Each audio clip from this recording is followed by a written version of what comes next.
Sorry about that. Hello everyone. Terry Roosevelt here. So I apologize for the slight lateness. I just realized that Dungeons and Dragons: Honor Among Thieves was on Amazon Prime, which I have. Excuse me. And I've been watching it. And I like it. It's a lot of fun. So, yeah, I am really looking forward to watching the rest of it. It's really making me want to play D&D more. I can't wait until the 26th. Alright. Now, I know some of you could do the rest, but I'm sorry to say, but the Tipperoli,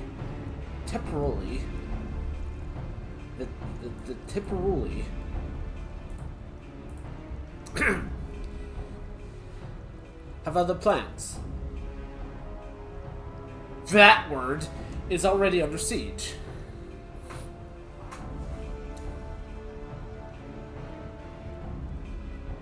Happily, the Immortal Flames arrived just in time to join the defensive effort, with Marshal Turpin as their head. Well now, given the failure of the peace negotiations, I was uncertain how the Sultanate would respond. It's good to hear that Uldar is not abandoned the Amajar. Abandoned them? Do we not profess to be their friends? Oh. Abandoned them? Who are you? Your Grace. Marshal Turpin had made my provisions for such an exigency, and I was ready to depart at a moment's notice.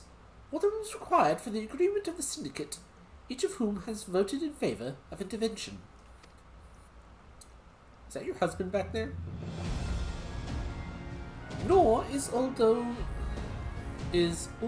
alone in its resolve. The other alliance nations have likewise dispatched their troops to Paglithian. Yet even with our combined strength, we shall be sorely tested, for we face not only the might of the Imperial Legion, but the Lunar Bahamut and his draconic horde besides. Tiamat's children. Fight as we may, victory is by no means assured, but not all the omens are grim. Our forces report, despite their proximity to the Lunar Bahamut, none of the those guys show any signs of tempering. Strange. What primal would turn down a chance to claim new thralls?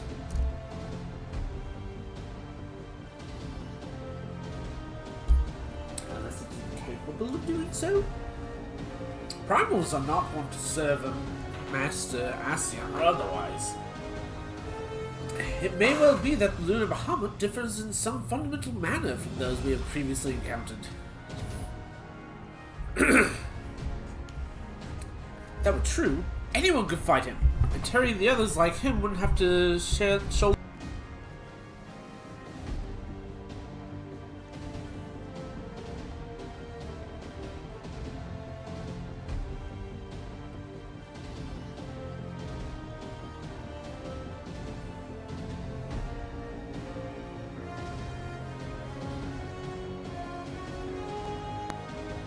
So sorry about that. I tried to move the mic up a bit, but it got unplugged. Okay, it's still connected to that. Okay, we're still good. We are still golden. We are golden.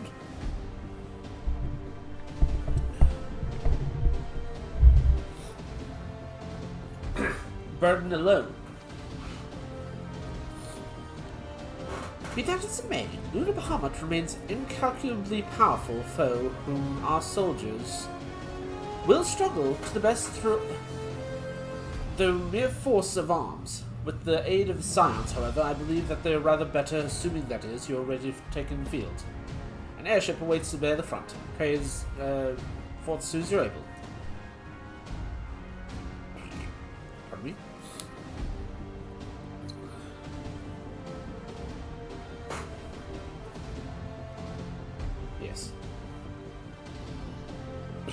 I, meanwhile, shall continue to coordinate our forces. Till next we meet.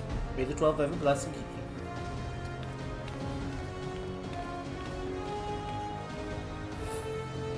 It's kind of her to speak with us personally.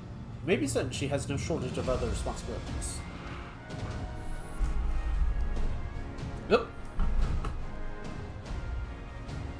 Sorry about that. I'm trying to coordinate my workspace.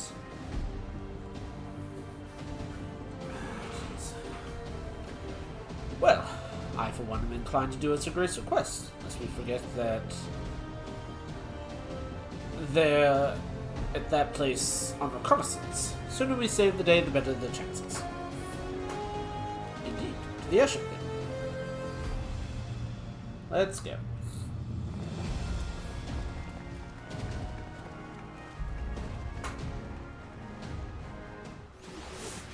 Why is it raining? Okay.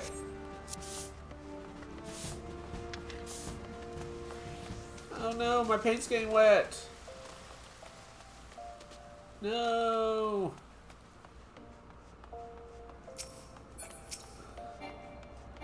Time will soon come that I will be Red Mage once more.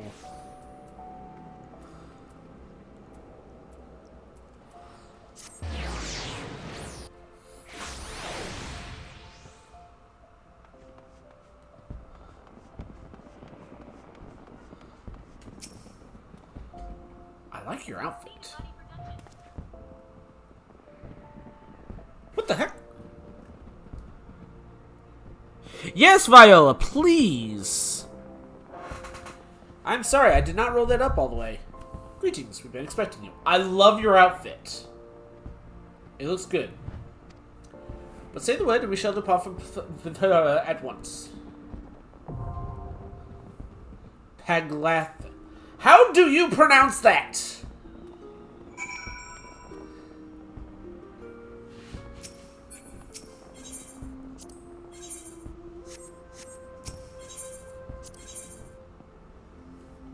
Paglithian.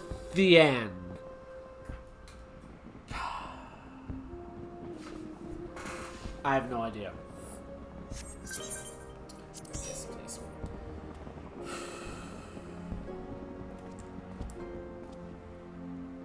Yay. Buapanga.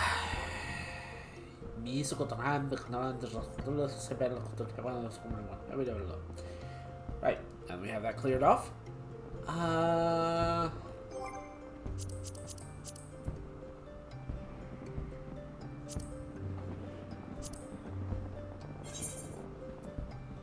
92. Okay. So let's just try a duty finder. Duty. Duty. Sorry.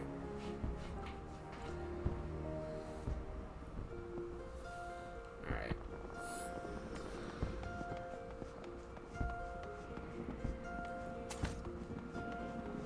While I do love this class, it is not my class. It is not who I am. It is not who I truly am.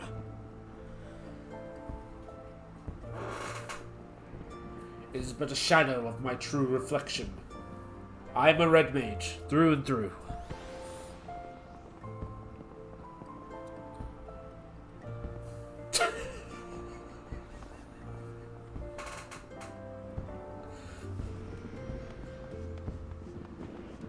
The cat sneeze. Yes, ooh, new outfit? I like it! You look awesome!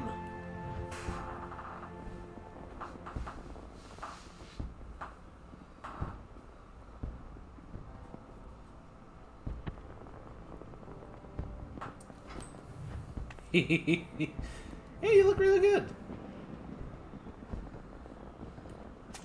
I paint.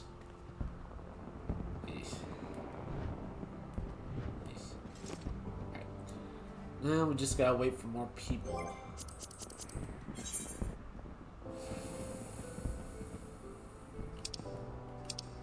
About tempted to try Duty Finder, because it's always... Ooh. Where'd you get that? Dude, that looks awesome!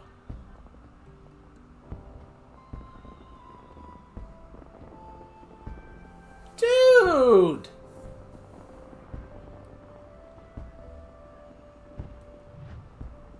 I've never seen it.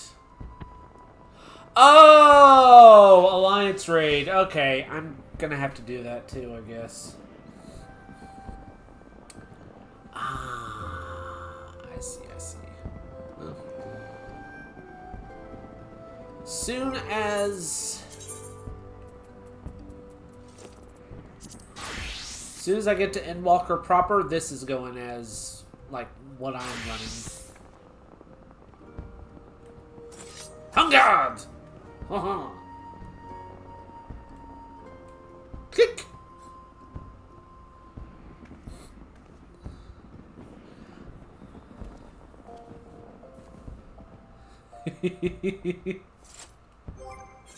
Yeah. Till then, I'm running this.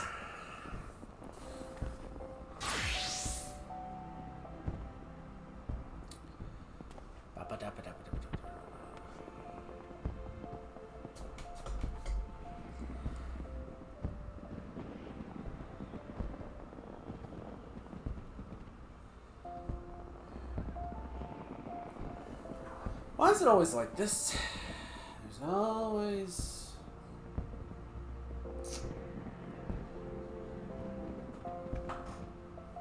To be honest, my red mage glamour is actually my Pictomancer glamour.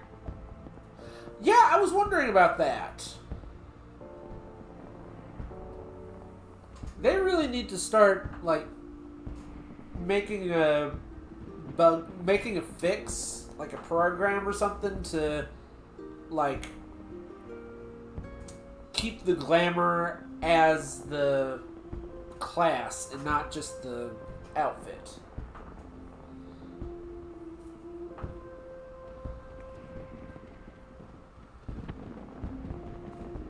I mean, come on, guys. If Destiny 2 can do it, Square Enix, so can you.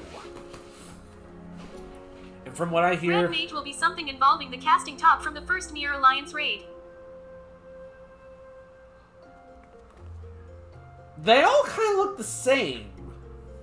Honestly. To me, anyway. Maybe that's just because I'm a guy. Or I'm not seeing the right one.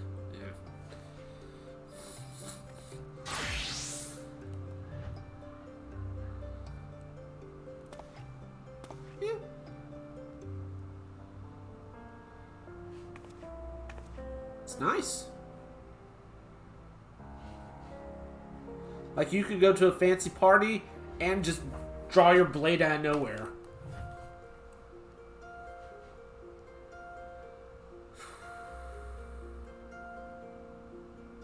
Will a healer just hurry up and join?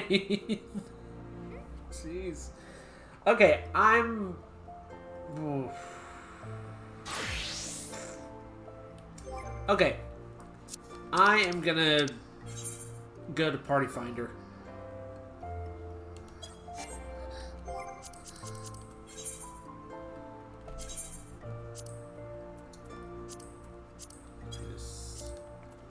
Complete. Food out of the way.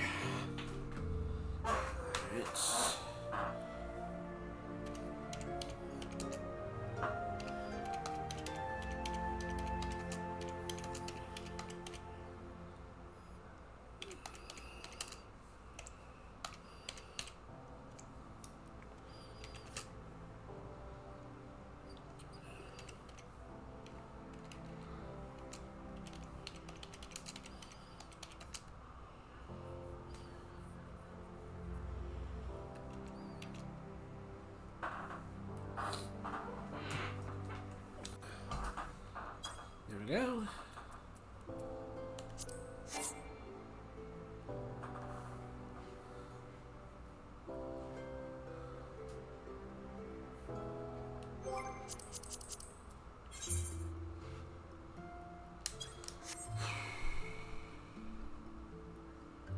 Latangas.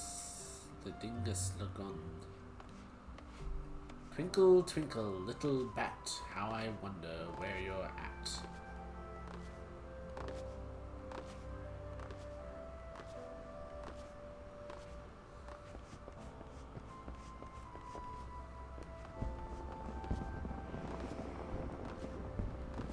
Country breeze, take me home.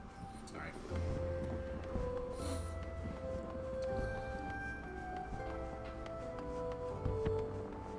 I got the zoomies. I got the zoomies.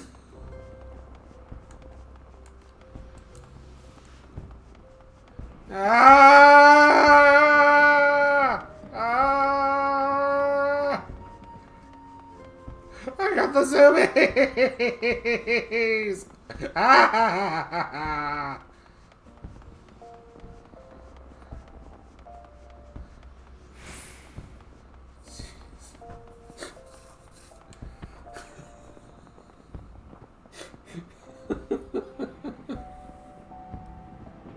I don't know why I did that. I really don't.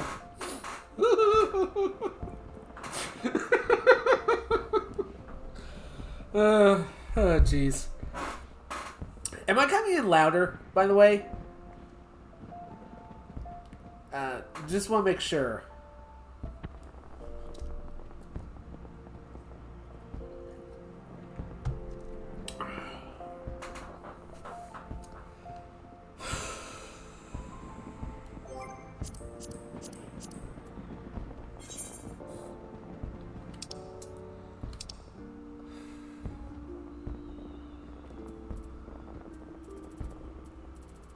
Wait, what?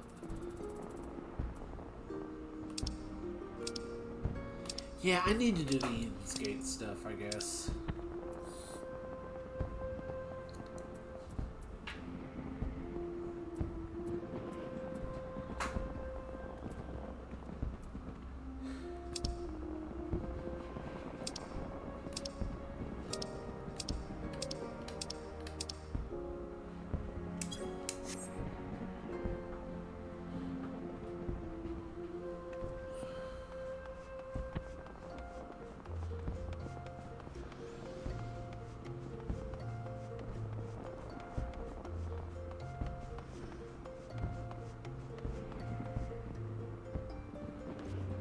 Upo. Hey guys, how you doing? Alright, hands out.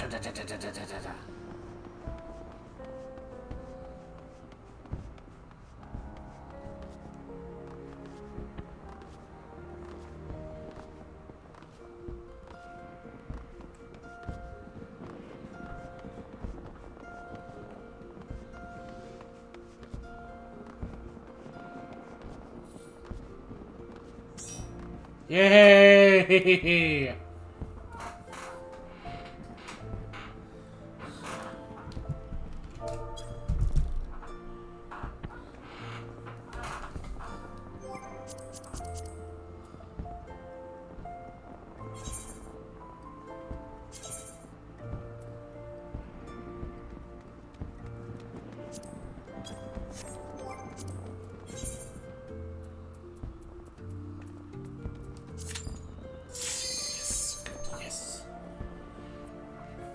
Good, yes. Very good, yes. Viola? Viola? Come on, Viola. There we go. Woo.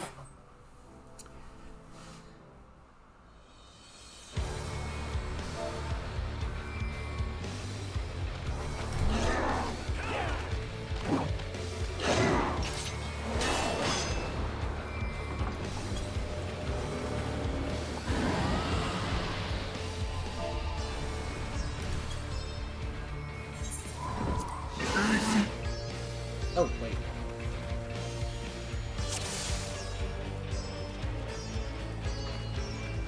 Ooh! I like that!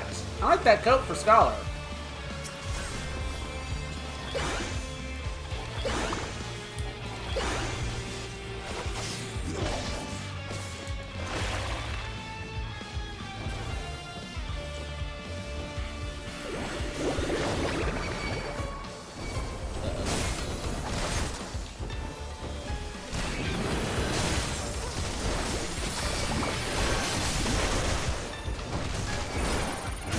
they going after me?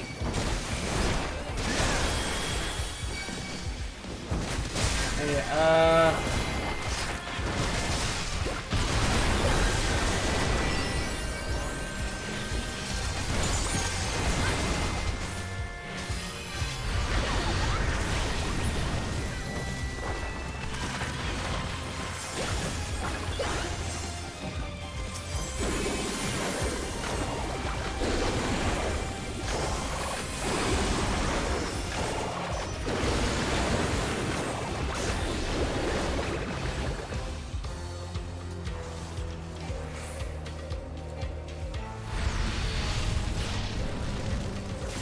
Okay, we haven't exactly gotten rid of these guys, so why are you...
Who is this?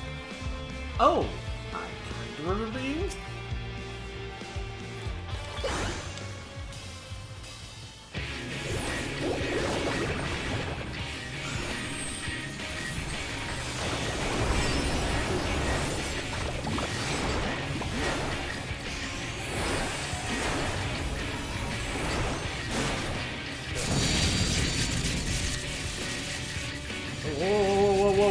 Whoa.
Oh.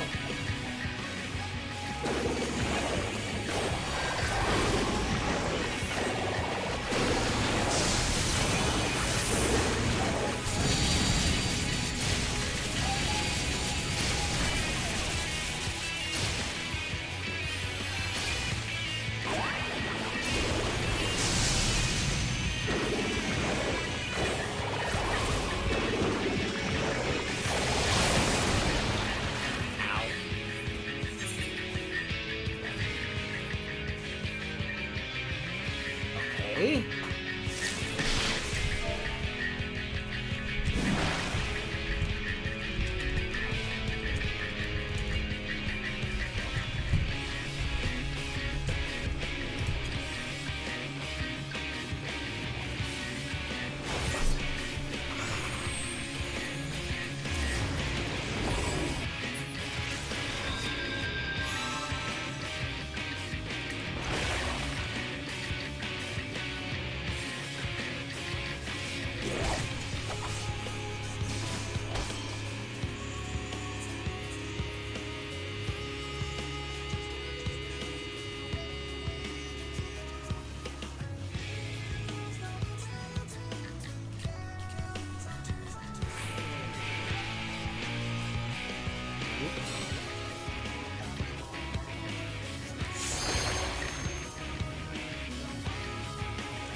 Ethereal interference, of course.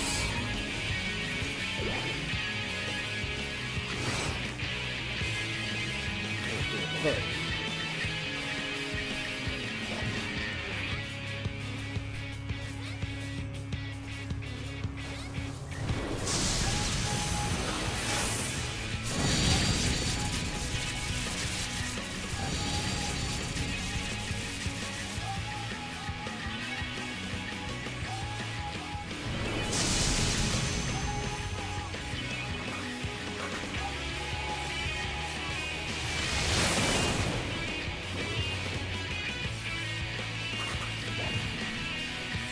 Hey.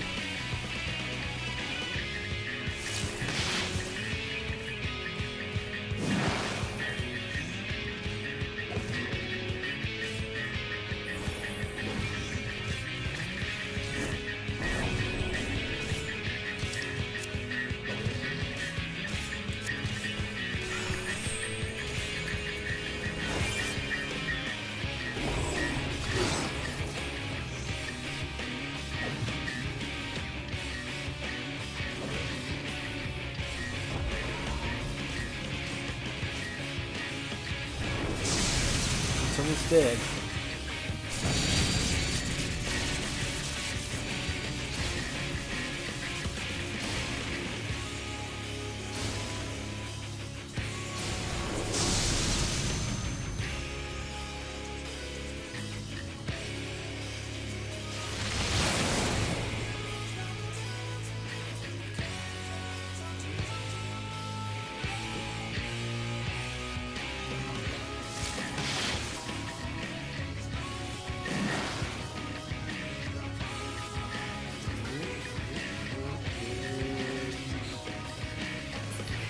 Ooh.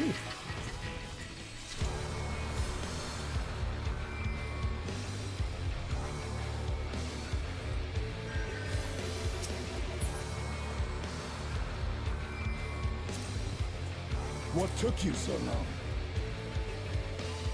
The Amalja are in trouble. Let's split up.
Oh no, you don't.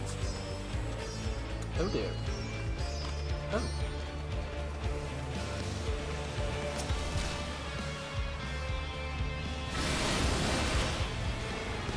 Huh.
Oh, this one. Ugh.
Aha.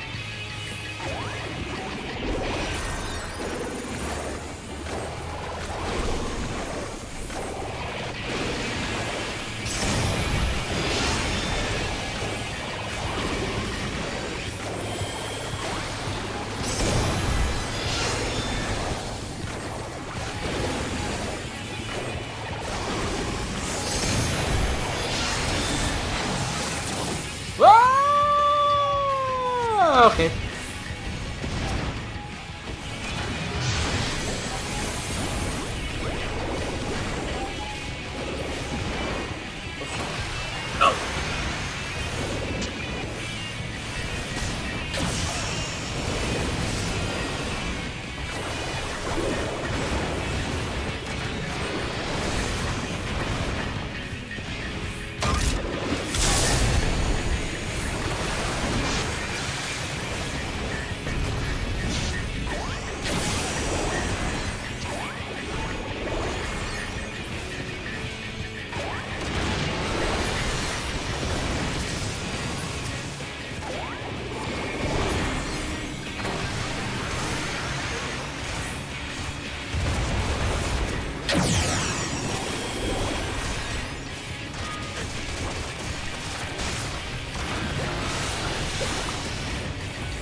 sind. Und Sturm. Und Thunder! Thunder! Thundercats! Oh!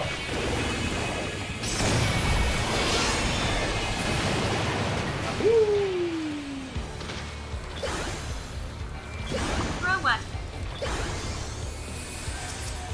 What?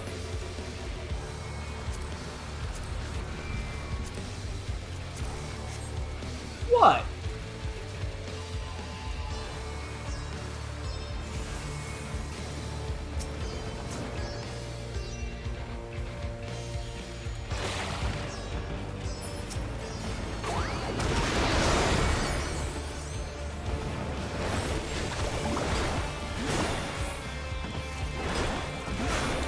Just a running joke I've had for a while. Basically, it's like Thundercats,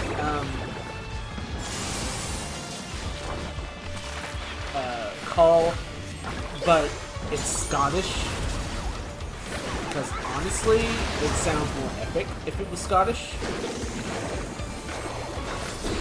Honestly, anything could sound more epic if it was said with Scottish accents.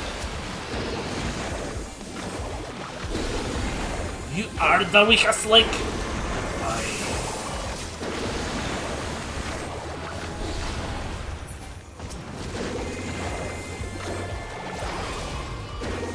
Because the test results have come in, you are not the father.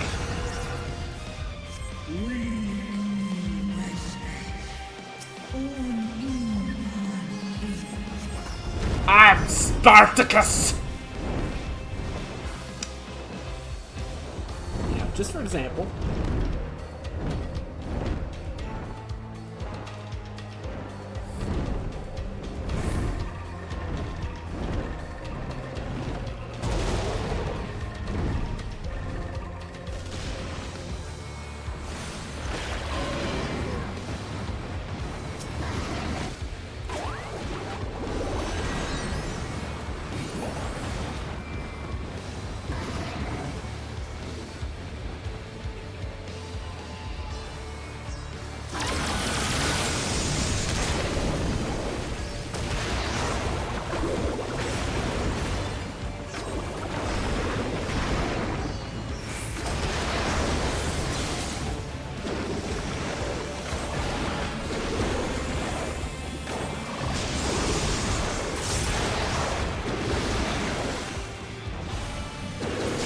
Scrap it, dap it, dude.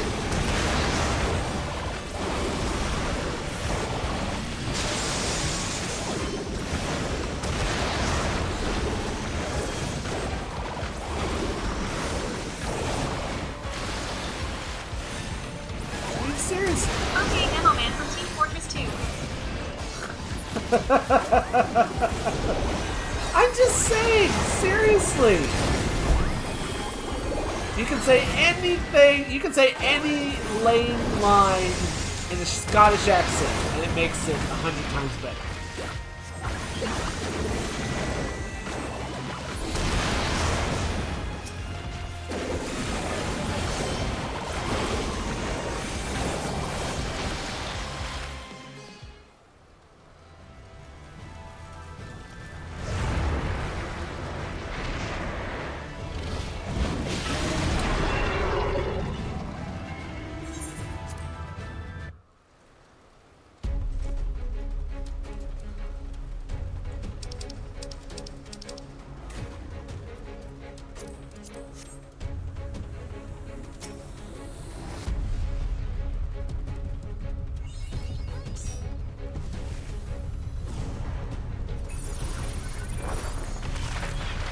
There are some who call me.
Ah, crap.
Huh. Oh, whoops.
Okay. I'm back.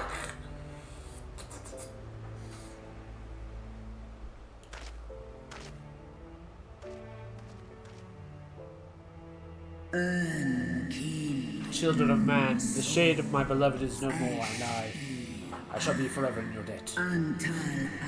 By your deeds are we set free, and free we shall remain as long as I draw breath. Never again shall the dragons of Lucidia hearken to the lies of the Asians. This I vow.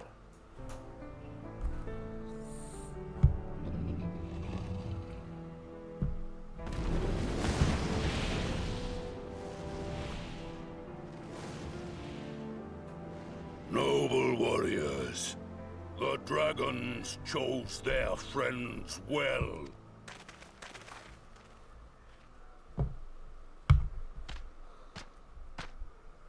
Long have our peoples waged war, but no more.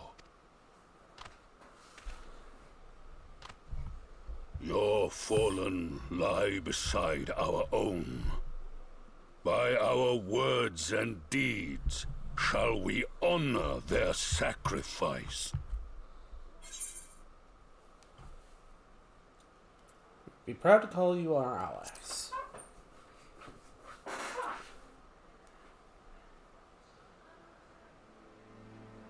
The enemy of our enemy is our friend. And you have proven yourselves worthy of our trust. It is the Guardians who are deserving of our fury. I shall see that my brethren learn the truth of this day, and rally as many as possible to the cause, till we meet again. Alright.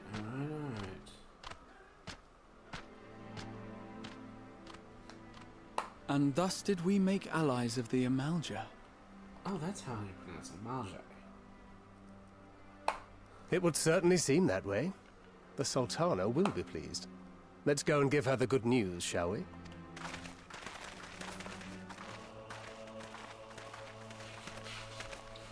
Alfie? What's wrong?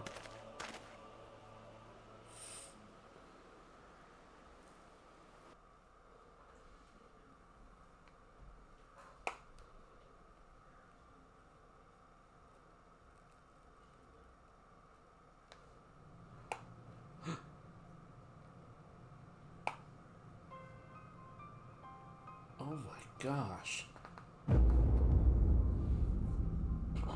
That's disturbing.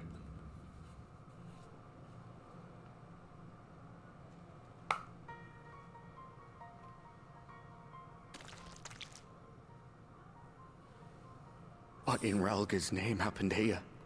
The gods only know. But you can bet these poor sods aren't here by choice. Quickly! We've got to get them free!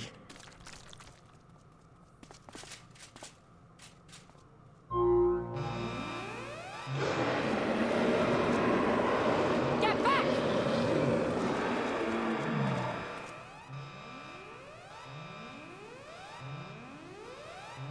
No! What have I done? It's too late for them! We're leaving, now!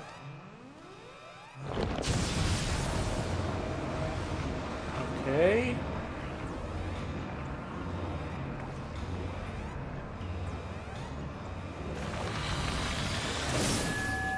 Uh-oh. What the heck did you two do?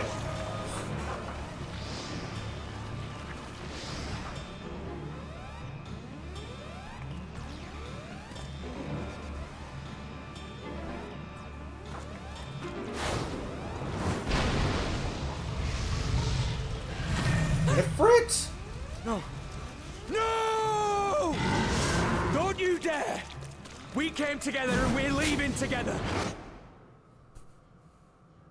Oh no. Oh no!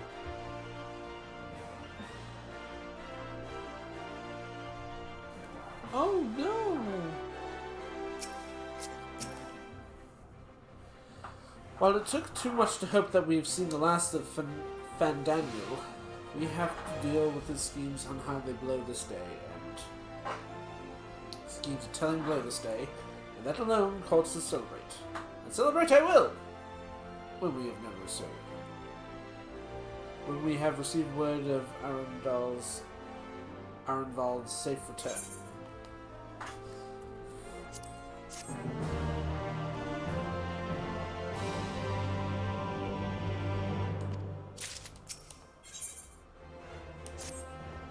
When the dust settles.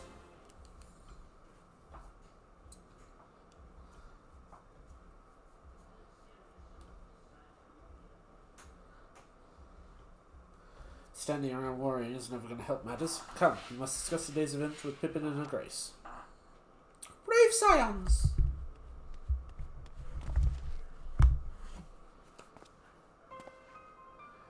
Would that I could treat you with the hero's welcome, but I bear urgent news from posterity. Your grace, whatever is the matter? Our troops withdrew from the battle, and they came upon 2 scouts sent to the nearby tower. I've yet to hear the full account, but it seems that one of them, your friend, I believe, has been wounded and been dragged away by the other.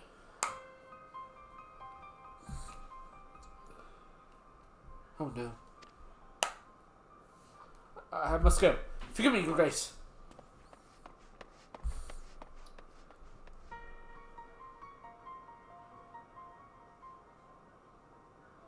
Can you tell us what of Onval's condition, Your Grace? The wounded scout. Not that save its grave. The Churgeons tend to him even as we speak.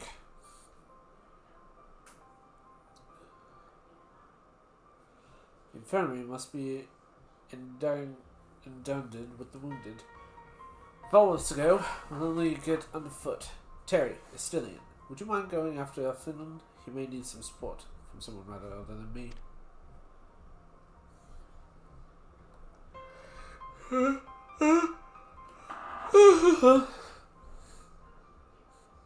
Very well.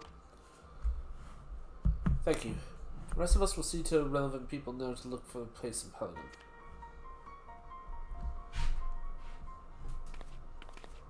How much more do I have?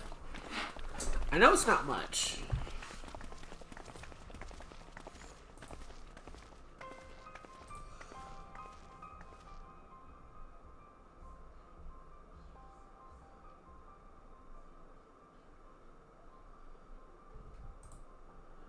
Let's see.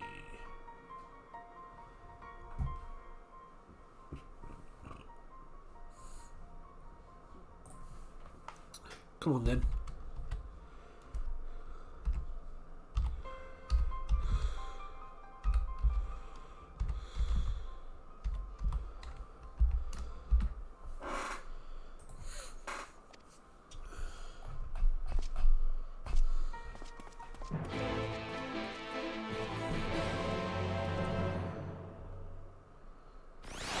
Okay, so like when the dust settles. Okay, that's the end of part 1, and part 2 is like 3 quests.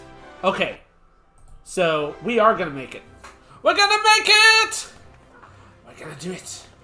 We will do it!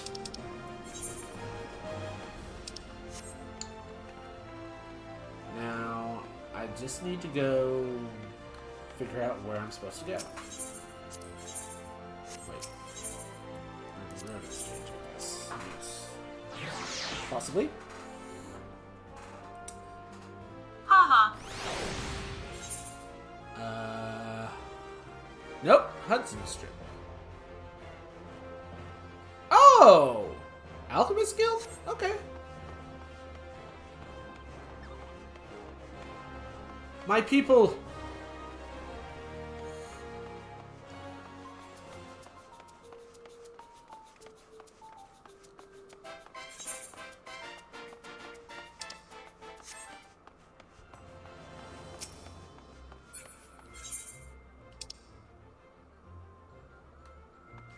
Oh, the gentleman thing. Okay, yeah, no.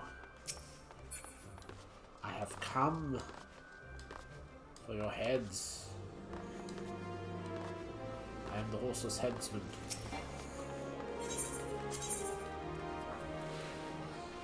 Yes. Did I go to the right place? No, I did not. Alright.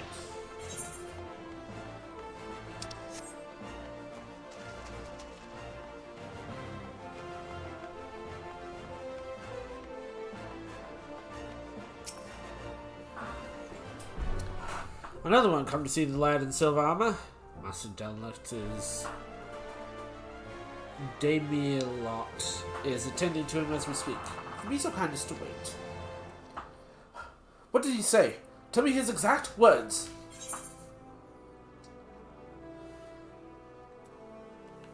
Endwalkers do their work. But you're right, Terry, forgive me. When we said our farewells to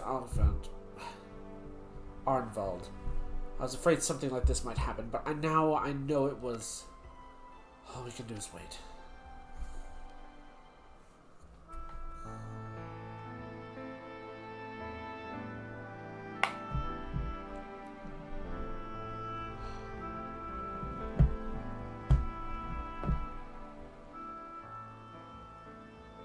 Fordola, have you been waiting here all this time?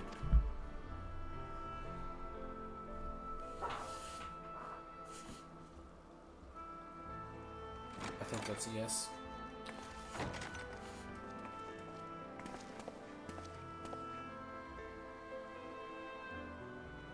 We have done what we can. The rest is up to him. May we see him? I do not think that wise. You must let him sleep.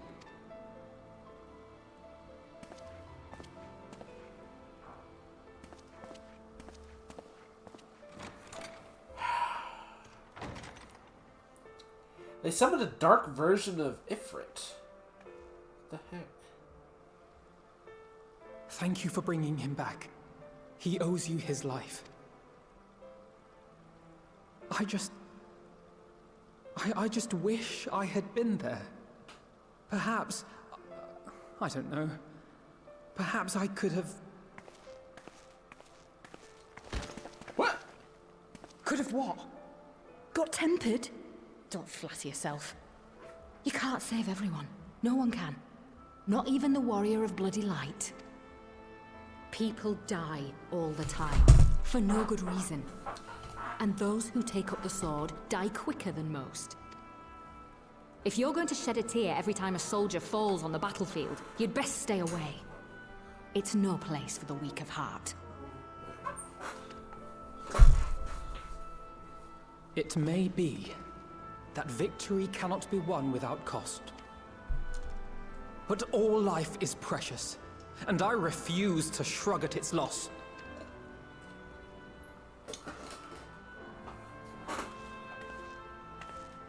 All life is precious! Oh, you need to grow up, little man. Before your sparkling ideals get everyone killed.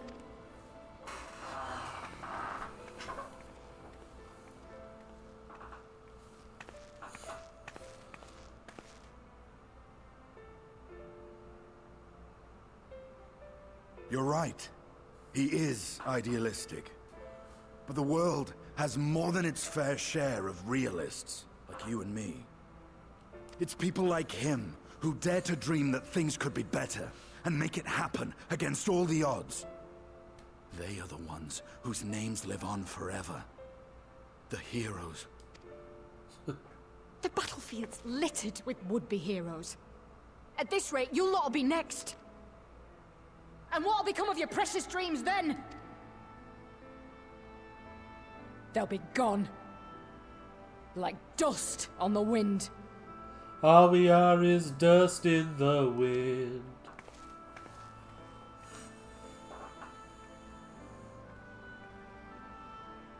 Dreams worth fighting for don't die so easily.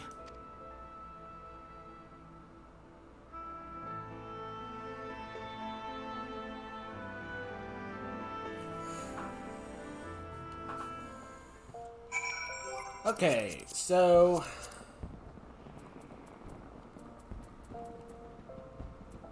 System configuration sound, yes.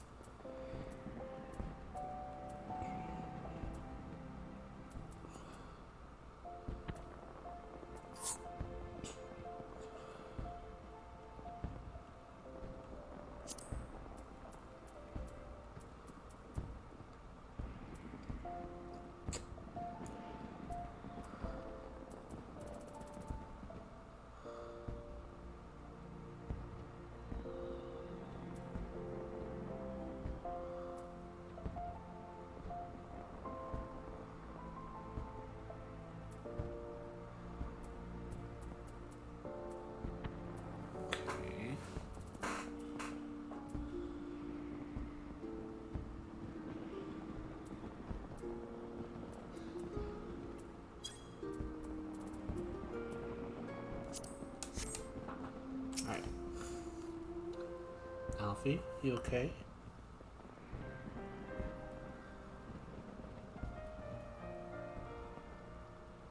Alfie.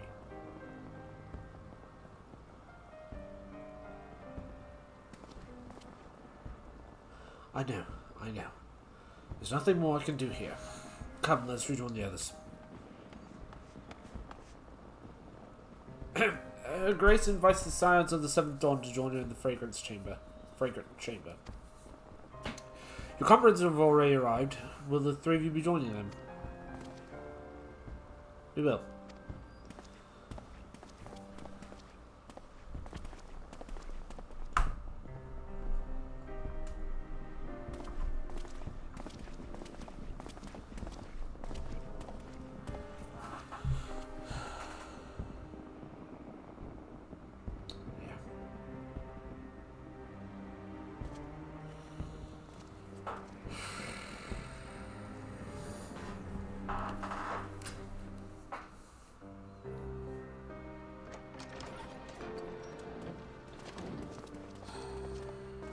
Sorry we're late. Your Grace, pray forgive us our lateness. Think not of that. I understand a close comrade of yours was wounded in the line of duty. Arenvold. It was at the Alliance's behest that he risked all, and we are grieved to hear of his condition. Rest assured, he will receive the finest care our chirurgeons can provide. On that you have my word. Now, we would share with you the findings of the mission. Pippin, pray relate to our guests the details of Fordola's account.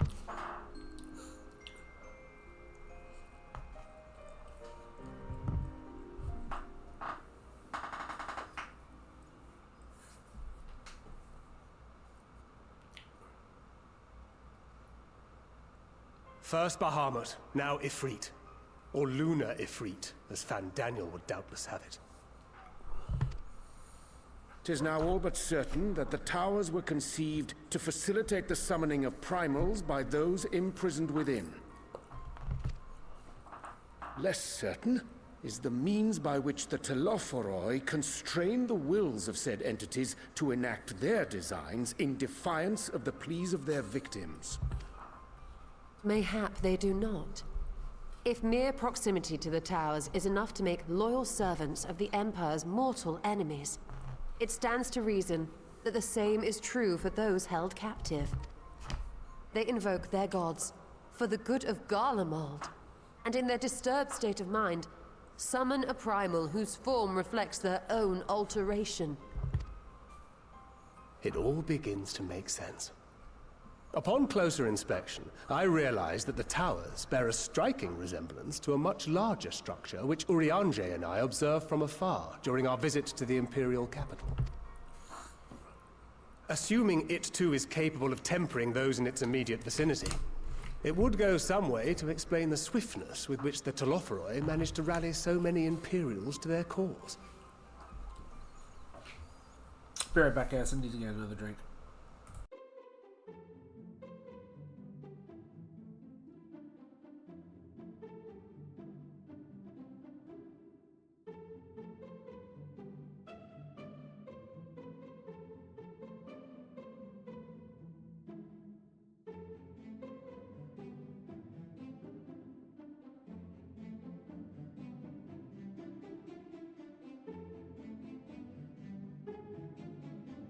Back. Sorry about that.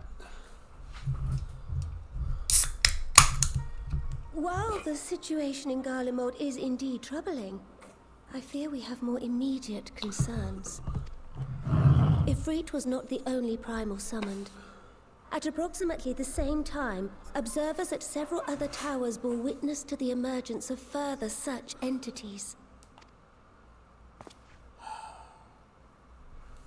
Seriously? For a blessing, none appear to wield aught approaching the destructive power of Bahamut, and the Grand Companies are moving to deal with the threat even as we speak.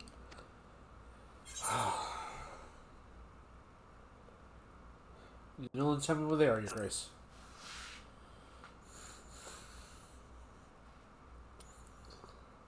Though we are aware that the task will not be easy, we would call upon the Scions only as a last resort. Pray, conserve your strength for now.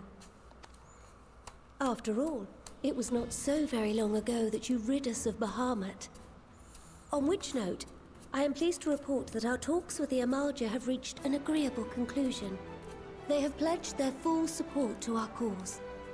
Good. It is our hope that this historic agreement will encourage other tribes to join us at the negotiating table. And I know that I speak for all of the Allied leaders when I say that we will welcome them with open arms at such time as they do. Of course, this was only made possible by the feats of heroism performed at Paglfan. Moreover, we shall not allow the sacrifices of those fallen in battle to have been made in vain. As hope leads to victory, shall victory lead to a new dawn for Eorzea. The Force shall set me free. Oh, wait, sorry. May these words ever be our guide, Your Grace.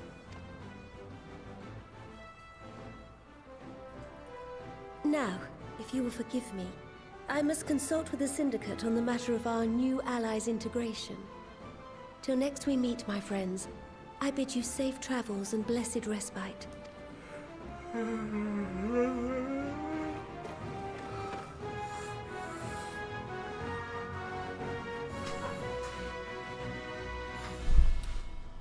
Ow.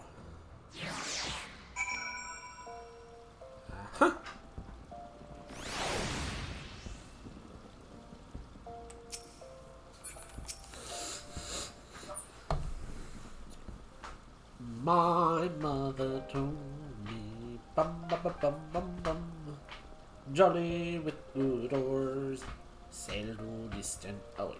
Right then, unless anyone has any objections, I think it's about time we return to the Rising Stones. Yeah. Alfie? That includes you too, Alfie. Arnvald is... oh. Of course he would doubtless mock me for pacing about in the infirmary. Let us retire then, that we may regale our strength to readiness for the coming challenges.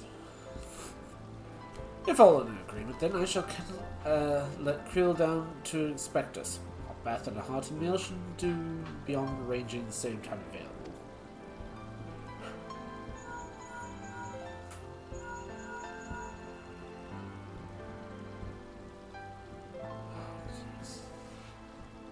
It could be good to be home.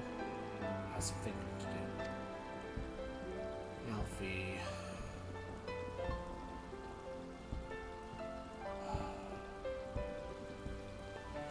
Yes, I'll try asking him. And thank you. I shall look forward to it.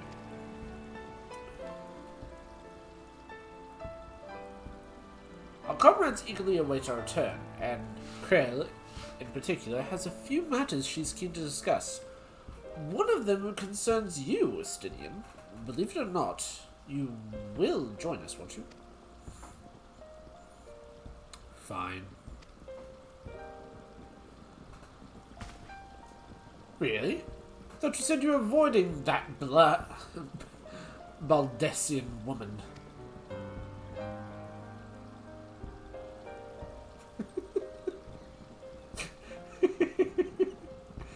If I refused, she would only pursue me.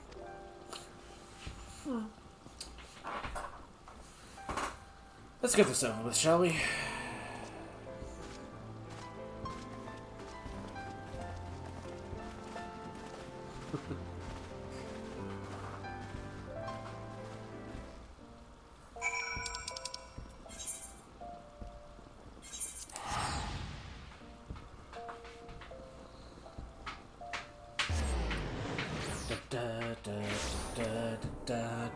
My thigh itches.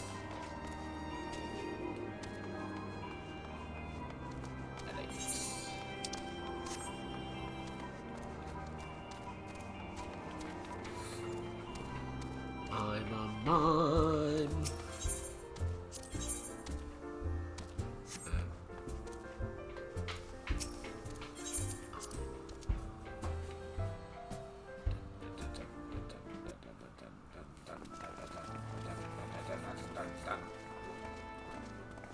Welcome back. I expect you must all be exhausted. Ere you take your rest, however, I would beg a moment of your time. Thanks to Arenvold's selfless efforts, we may now be confident that we understand the function of the towers. But many questions remain regarding the reason for the summonings, and what lurks behind the looming edifice in Garlemald. Until such questions are answered, we will struggle to devise an effective strategy for thwarting the Telophoroi's stated aim. Nothing less than the destruction of this star. And so, given the gravity of the situation, I move that we petition the aid of Sharlayan.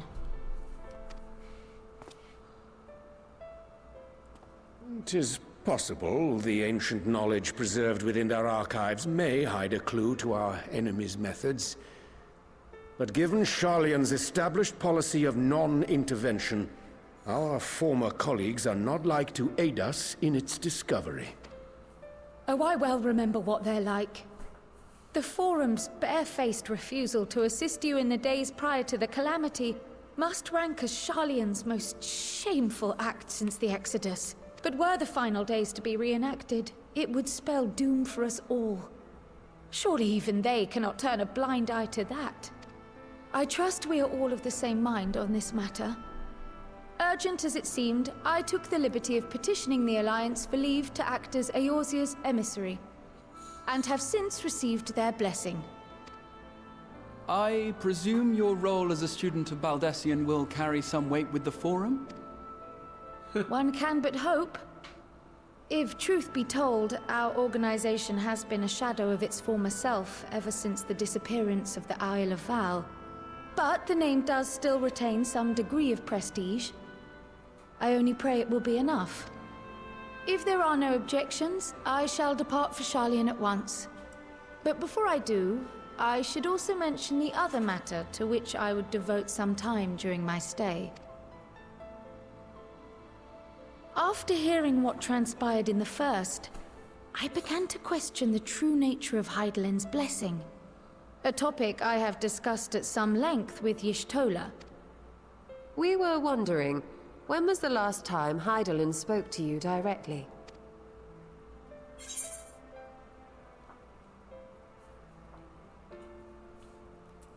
That day in the Crystarium. When Elidibus sought to make warriors of light. That was the voice which calls constantly, to all who might hear it. I spoke of direct communication, when Hydaelyn communed solely with you. A far rarer occurrence. History shows us that Hydaelyn is able to awaken the echo in her chosen, convey her will directly, and grant the blessing of light. To our knowledge, however, she has not sought to intervene in man's affairs for some considerable time. Might not the explanation for that lie with her choice of champion? Mayhap she is content to trust in his judgment. Mayhap she is. But following my initial discussion with Kryl, I made inquiries of my own. And as far as I am able to tell, Hydaelyn has not made her will known to anyone. During my time in the First, the Oracle of Light spoke to me through Reen. But that was not the will of Hydaelyn. It was Minfilia herself. Indeed. And while she and Hydaelyn were inextricably linked, Minfilia yet acted of her own volition. A messenger, yes, but one who spoke with her own voice. I wonder, could Hydaelyn's silence suggest the presence of some disruptive force, perhaps? Some obstacle to communication? While I share Urianger's high opinion of your conduct, I see no reason why she would deny you her guidance altogether. Then again, who am I to say?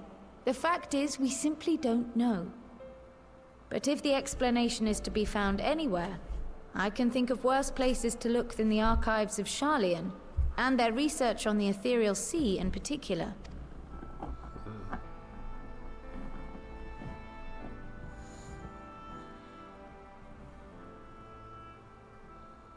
Resolved though I am to go, Believe me when I say that I take no pleasure in the thought of leaving you a member short. Now, of all times. Estinian, we stand on the eve of a struggle that will decide the fate of this star. One in which we Scions may play a telling part, yet we are but few in number. And so I must ask you again, will you join us?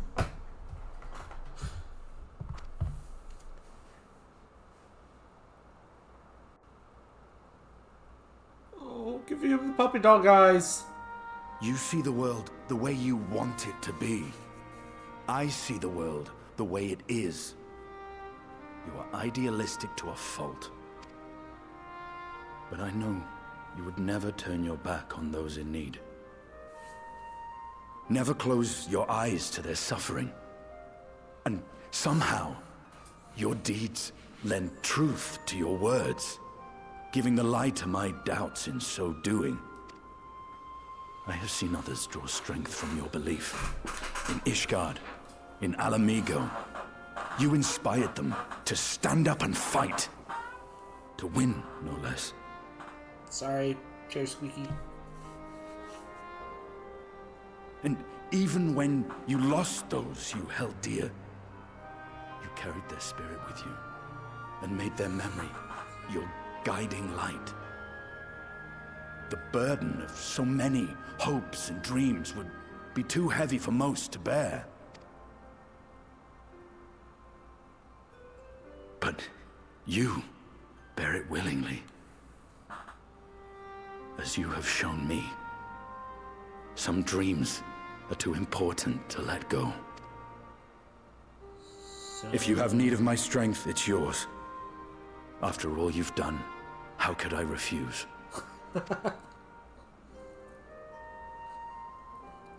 Thank you, Estinian.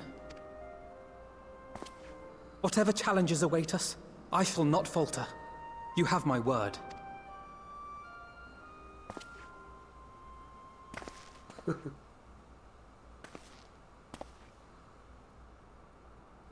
And now, I may bid you farewell. Safe in the knowledge that all is as it should be. In this little corner of the world, at least.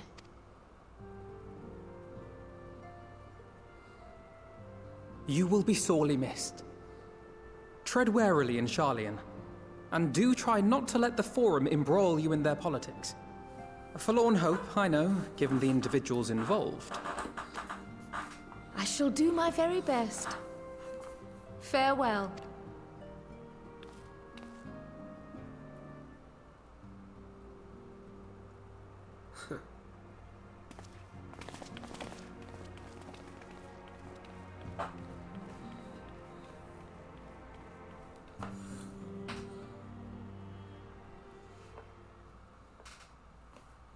Meanwhile, in the Imperial Palace. Why am I frozen? Yeah.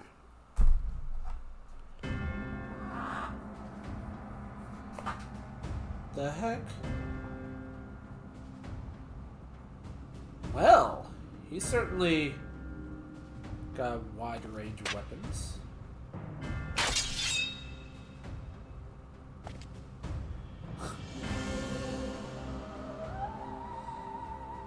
Well, does this one meet with your approval?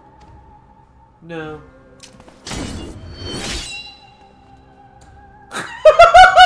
Apparently not. Or could it be that you're still upset about the dragons? You are unwise to remind me of so costly a failure.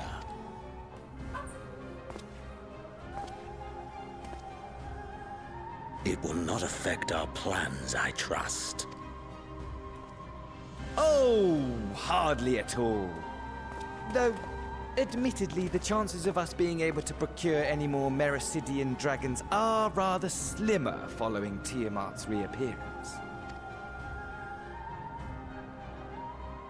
Oh, but the seeds have been sown, my lord. We have only to wait for them to quicken. Speaking of preparations, is it safe to assume that you will be ready to control you-know-what? The hour draws nigh.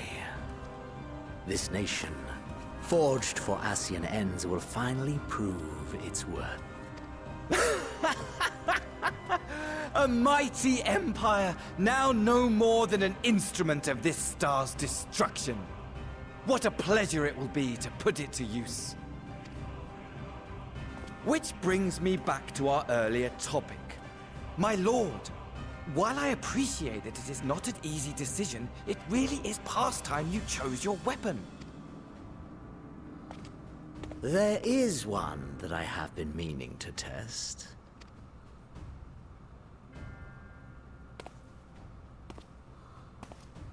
Well, well, not quite what I was expecting, though I will say, it does seem rather apt.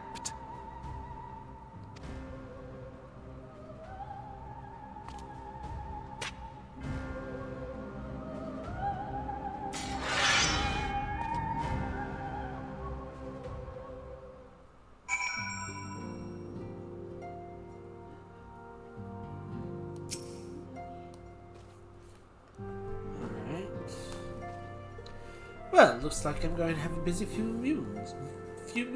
Not that there ever seems to be anything but. Thancred's got me dispatching troops to every corner of the realm. Which is not to say that I don't trust the Alliance, but even if I do, because I do. But when it comes to putting down primals, nobody does it better than us. Well, than you lot, more accurately. You won't catch me trading blows with the primal in the near future, but for every fell fiend you vanquish, countless meals to arrange, baths to fill, sheets to wash, stores to replenish, and the list goes on. Which is where I come in, and gladly, I mind you. It's the least I can do to support science and risk life and limb. Poor Enfield. I just wish there was something we could do for him. But we'll just have to settle for saying the odd prayer and keeping a roof over our heads. Wouldn't do to have him come back to complete shambles, now would it? But that's enough of my rambling. Off we go and see some rest. If there are any developments, I promise you'll be the first to know.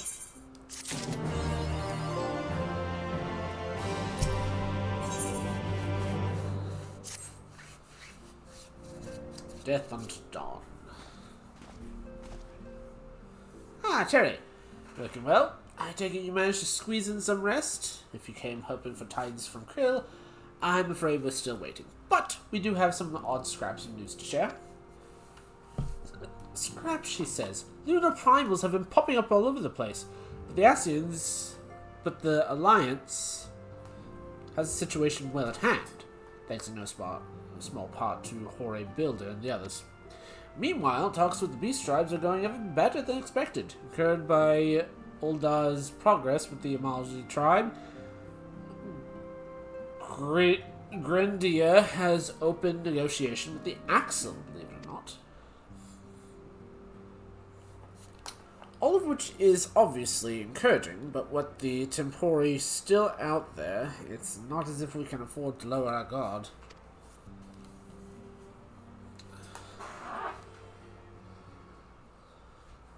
Please let these three be quick.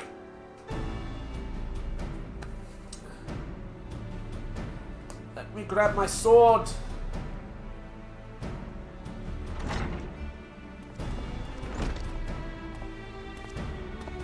What the? Ooh. Beg your pardon, I come bearing an invitation of the Alliance. The council meeting is due to be held in Alamego, with your assistance is humbly requested. Ah, you're just talking about the Alliance. I ask whose agenda? I believe the intention is to share news of recent developments and discuss what measures might be taken to combat Tefloi. In concert with new allies, the Beast Tribes have also been invited. Let's hope that they will join us in the fight against our common foe. So the Alliance would bring all the Beast Tribes to the fold in a single stroke. Ambitious plan. But given the delicacy of the negotiations, but perhaps an extinct one, considering the threat we face. Indeed, my lady. For part, I am told that the beast tribes have agreed to attend. If the Scions too are present, all the Eorzea will be represented.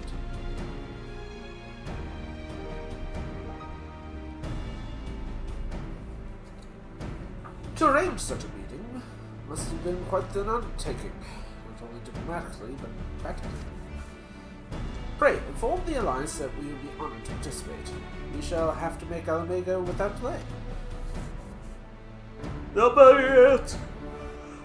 I'll let them know.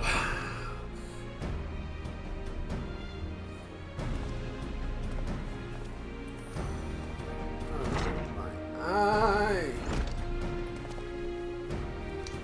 Well, now that we've accepted the invitation, who's exactly going to attend?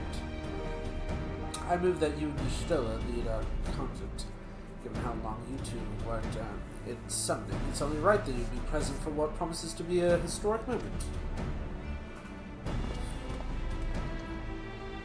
I think we've all played our parts to that little endeavor, don't you, Terry?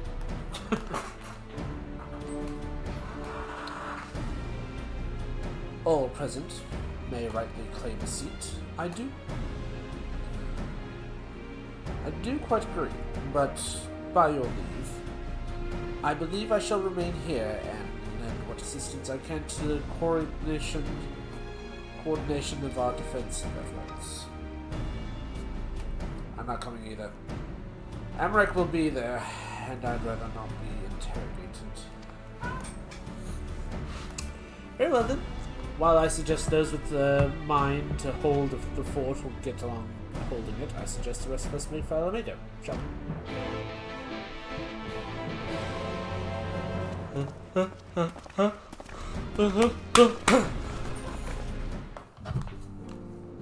Alright.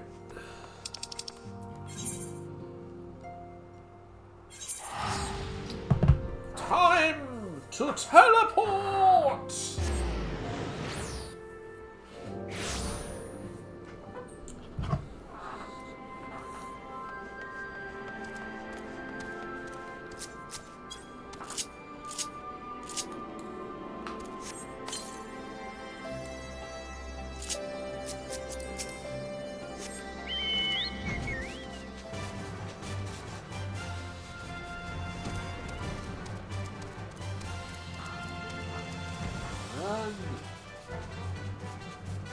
Run! Woo!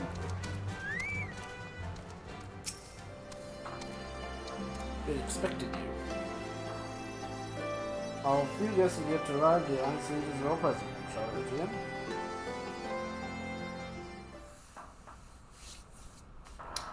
Wow. That's a lot of people. That's a lot of...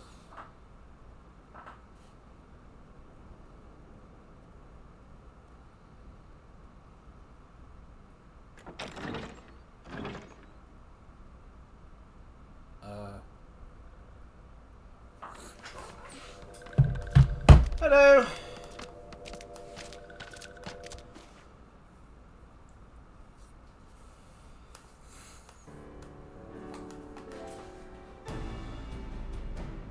Esteemed guests, you honor us with your presence. As there is much to discuss, let us begin. Information on our taken brethren you have, yes? Hear it we would!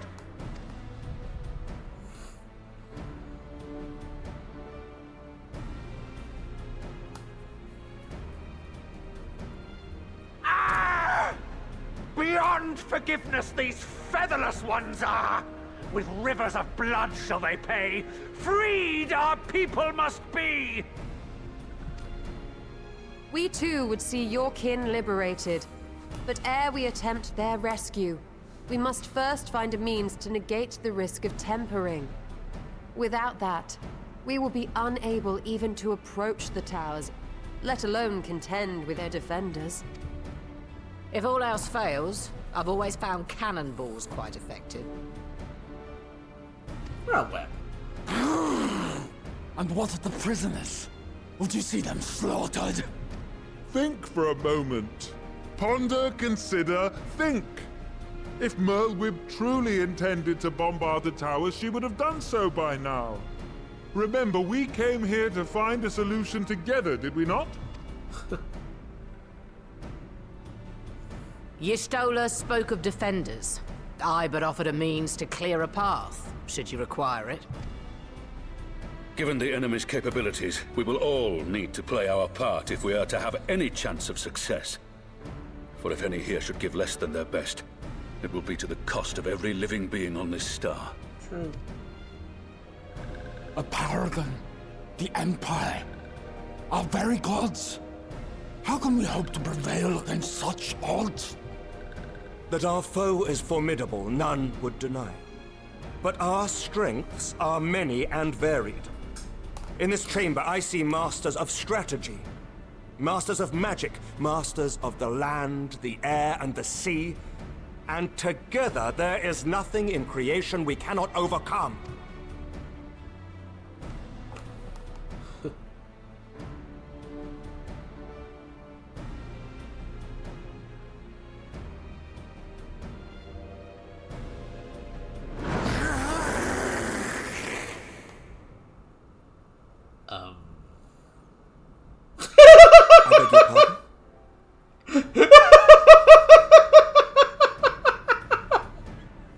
Her face!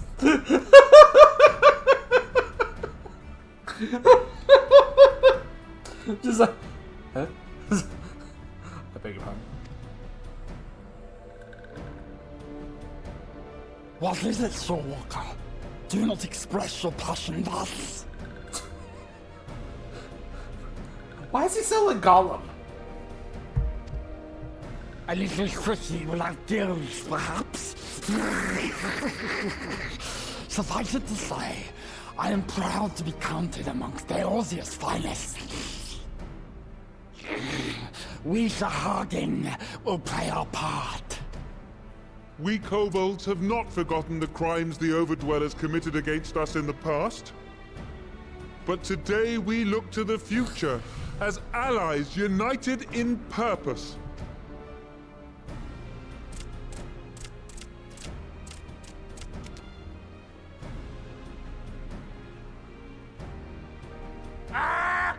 Make mock of the Ixal the Paragon does! Turns kin into puppets! Pits brother against brother! Free them from his grasp, we shall! As Patriarch Zadar will attest, the Scions have granted us a means to free your brethren from their thraldom. This boon we will gladly share, that your people might never be enslaved again. We accept! We accept! Praise me! It's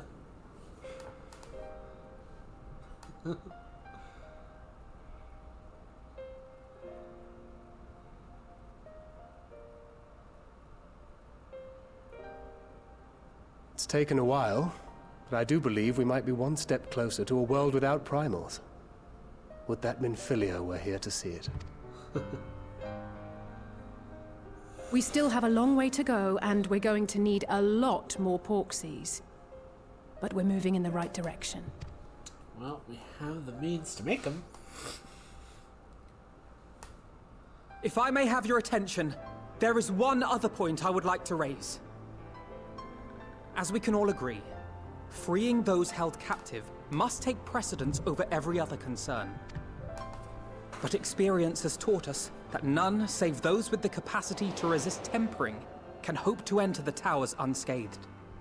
And even once inside, a still greater threat may yet await them, that which we call a primal. Needless to say, if we are to succeed, engaging with such foes can only ever be considered a last resort. And so I move that we seek to prevent them from being summoned in the first place. Yes! Both prayer and ether are needed for the ritual. Should either one be denied, the summoning would fail. Indeed.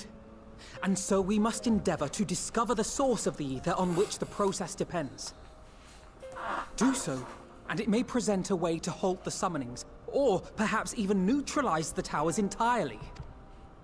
A promising proposal. While you are conducting your investigations, however, we will need to remain vigilant, lest the Telophoroi commit further abductions and summon primals ere we have the means to prevent them.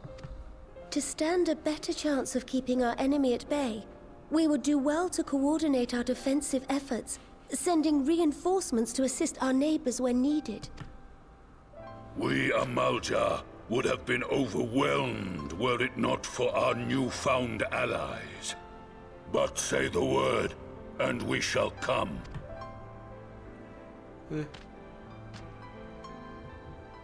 I see we are all in accord. But what are we to call this proud fellowship of ours? I submit that the honor of naming it should go to the scion whose brave efforts have done so much to unite Eorzea. What say you, my friend?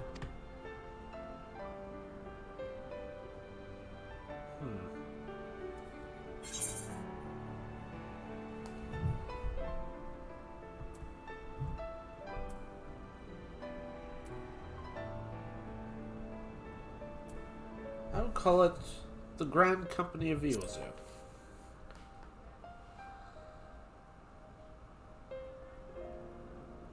But that's the name I...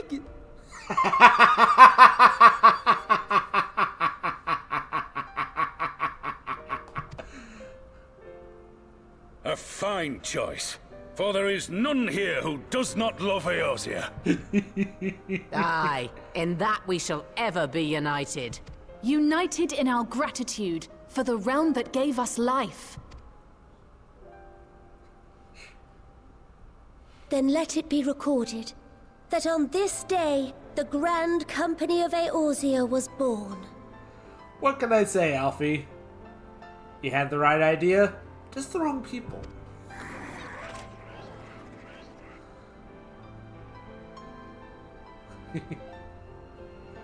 Oh, it's okay, little bro.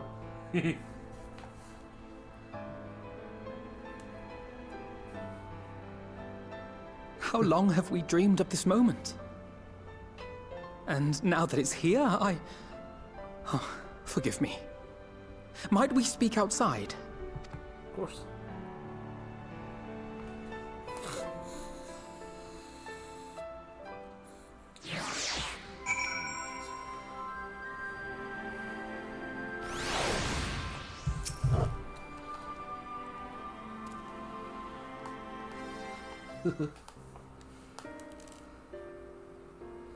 Well, now that we're out of earshot of the other delegates, I hope you'll forgive me for speaking my mind. Let me begin by saying that I have dreamed of this day since the moment I first set foot on these shores. And that was when I was heartened to hear anyone see the peoples of the Eorzea pledge their solidarity. Even as they uttered declarations, all I could think about was the conflict to come, of the sacrifices that would be made, and the lives lost. Inevitabilities that I still struggle to accept. But at least now there's hope. Formation of the Grand Company of Eorzea is the first step. First of many. Many and more.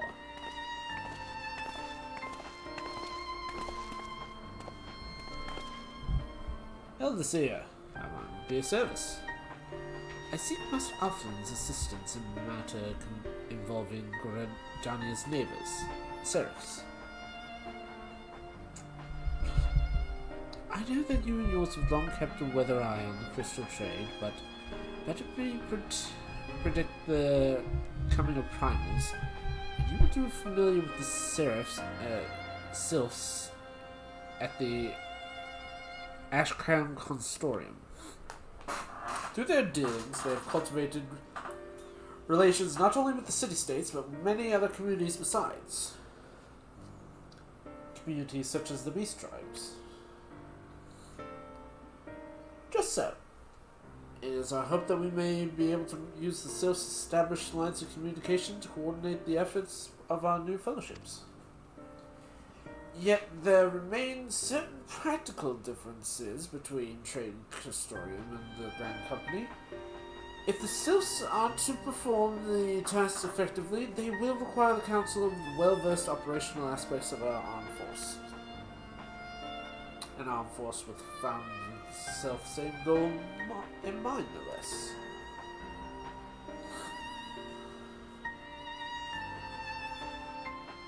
Crystal Braves. Yes. Forgive me, Master Alphaman. I know that it was a painful chapter in your life, but the experience may yet be made to serve the realm. In my hubris, I plotted a course for the Crystal Braves, which stretched far beyond the orders of initial conception. One intended to pave the way for founding of what I intended to call the Grand Company of Eorzea. But my plans all came to naught. Built upon a frail foundation of lofty ideals, the Order was doomed from the first to collapse under the weight of more worldly interest. And I have no wish to see this new endeavor suffer the same fate.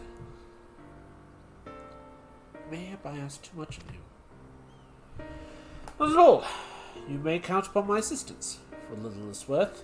By your leave, I shall prepare to report, including a list of recommendations, drawing on lessons I learned from the failures of the Crystal Braves. You have my gratitude, Master Elf, and my trust. When your report is ready, pray share directly with the Sylphs. With your guidance and the earnest efforts of the goodly soul gathered here this day, I have no doubt but that our fellowship shall emerge from the shadow of employees and flourish. Until next we meet, my friends. Hey.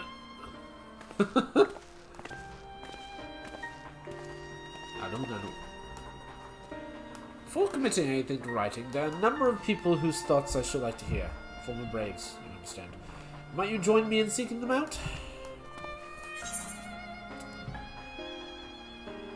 As if you have to ask.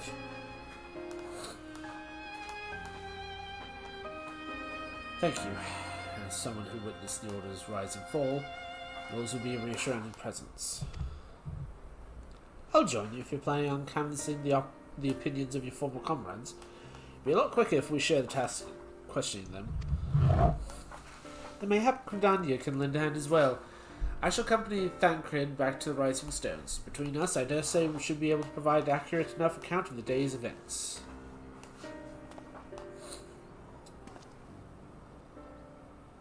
Should be glad of your company, Gra. I shall explain the details on the way.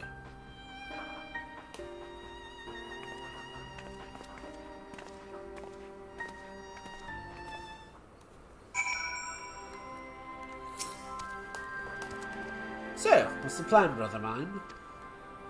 Before discussing the task at hand, I should probably admit that the report I propose is largely written.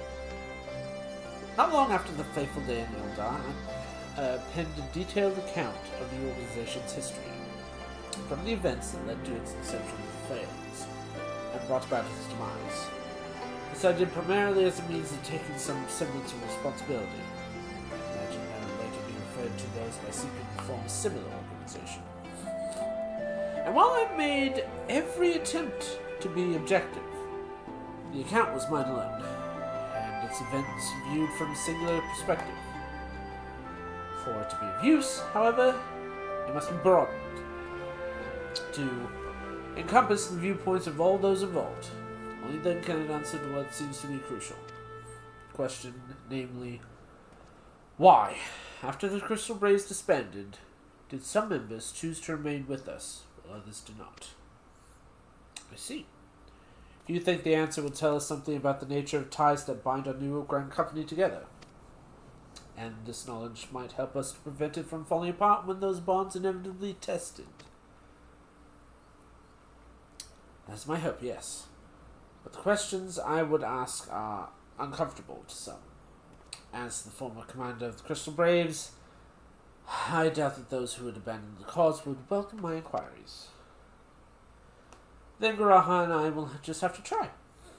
Meanwhile, the two of you can talk to the ones that kept faith. Fine suggestion. Have care, however. Certain of my former comrades are of questionable character, so keep your wits about you and let's reconvene at Gridania later on.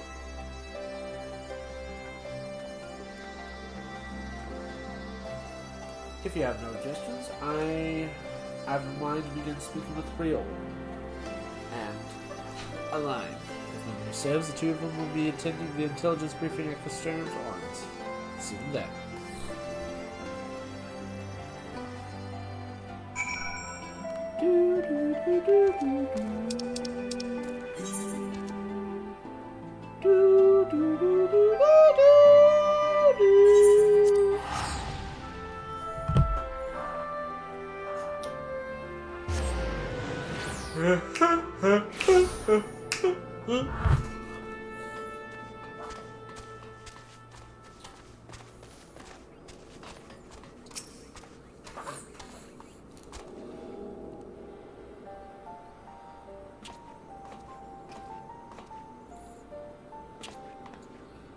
Well, look who it is!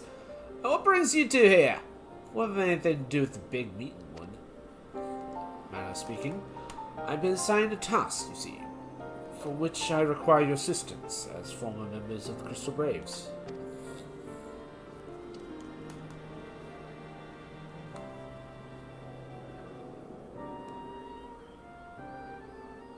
So you want to know why we decided to stick with the science, eh? Ain't an easy thing to put to words, that.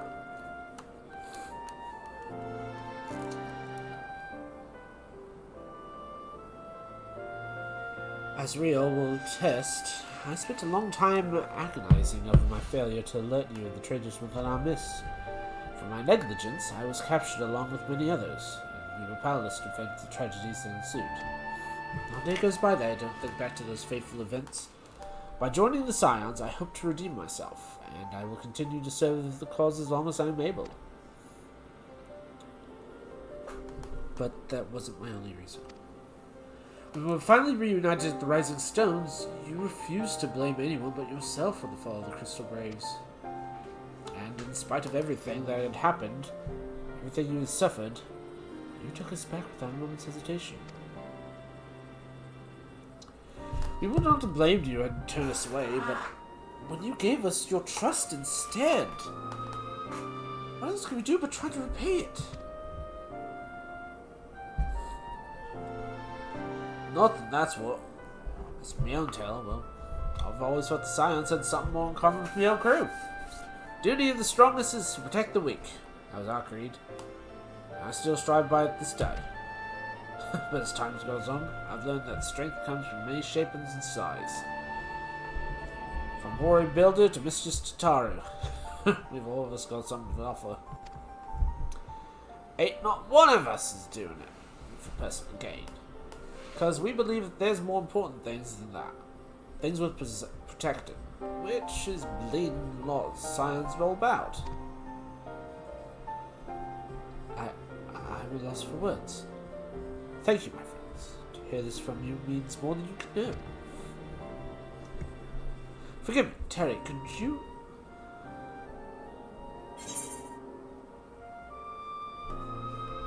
Even Crystal Braves ended in failure.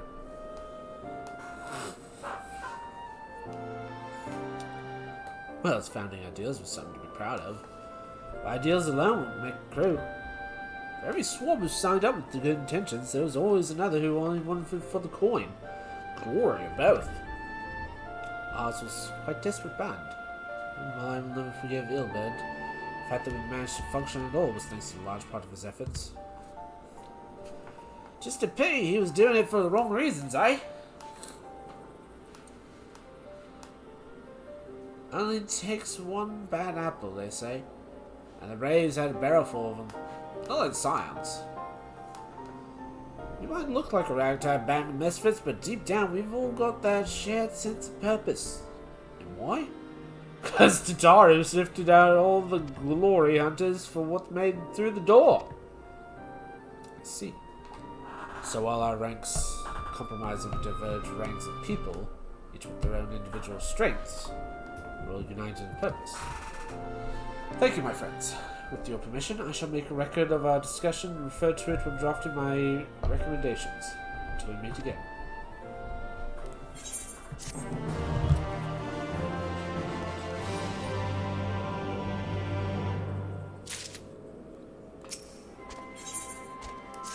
official business. Well, I think we have enough for our colleagues' time, and I'm consensus that less life-affirming testimonies wait. Let's make our way back to Gridania and hear what the others have learned.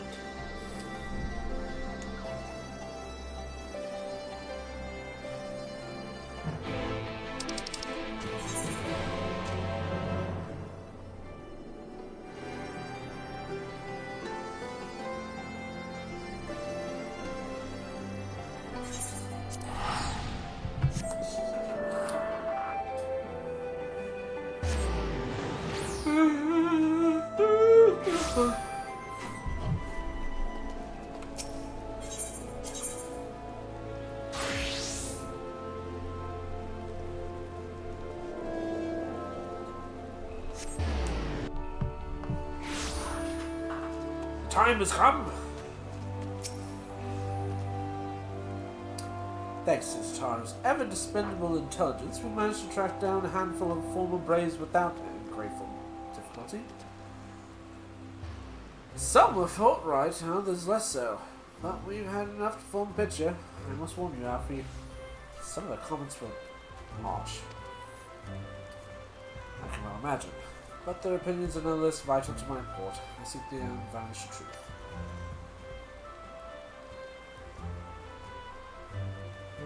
Thank you. I'll set about aiding our findings to our own at once. In the meantime, pray go on ahead to the sources and seek out Elder Frixo. I'll join you in on.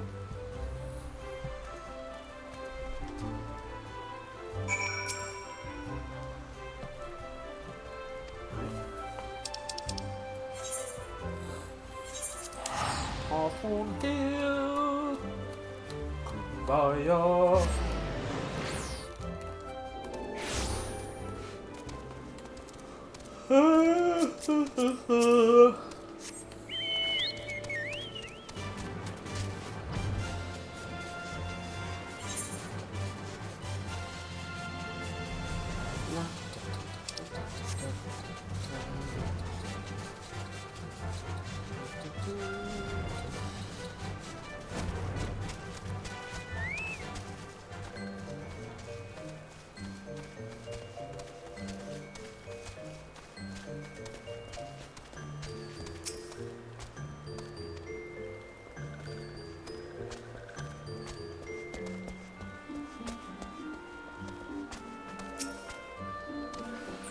So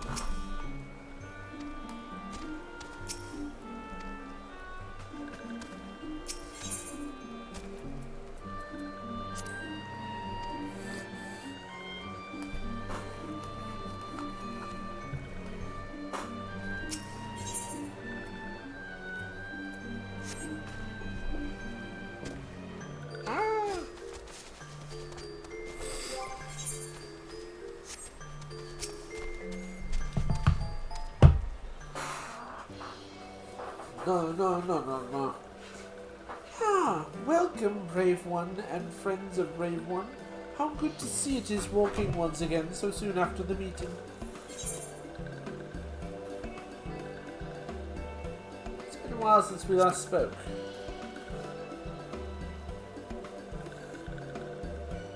Indeed it has. Though the palace was very pretty, the meeting was far too noisy for this one. So many shouting ones, squawking ones, and cheering ones with no chance for carefree conversation. Still, this one is pleased all ones can be friends. Horned One, Kai-san, said the walking ones will be coming to Little Solace. And Imperial ones also invaded Seven's lands and abducted many of these ones. So these ones will be glad to hear a message between the flightingly friendly ones. It's hardly to hear. It require all ones to work in union to stop them. These ones will try very hard, of course, but in the matters of war, these ones have little experience. Any advice walking ones can provide will be most welcome. Oh, another pretty silver-haired one, and in quite a hurry, it seems.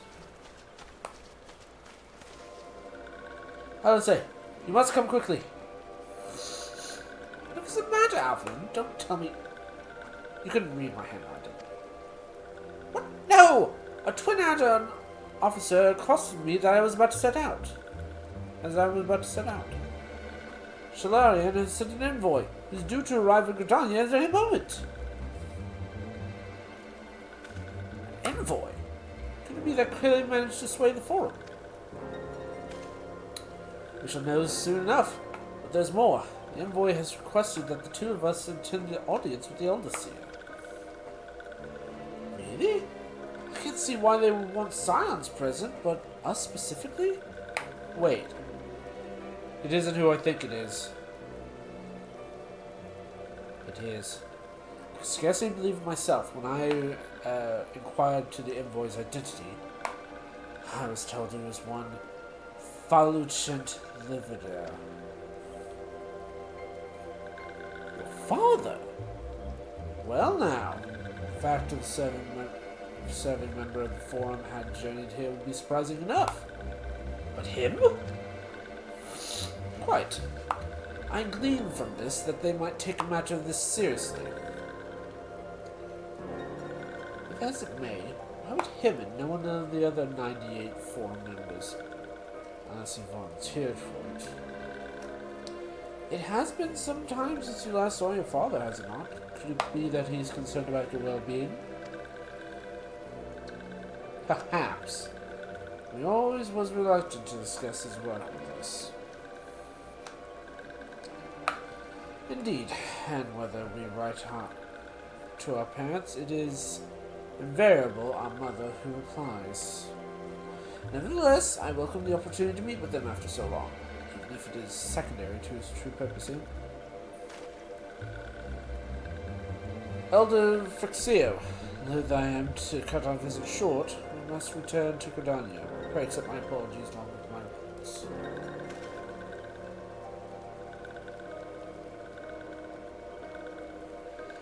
Never mind. There'll be time to talk later. This one won't keep the walking ones from urgent matters. Go. Audience will be held at the Lotus Stand, where the Elder Seer awaits us even now. Let's be on our way.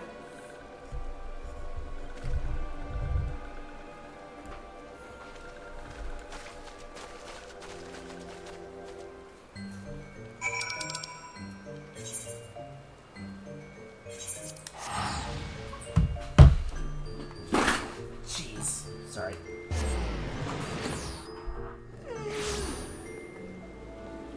My head itches.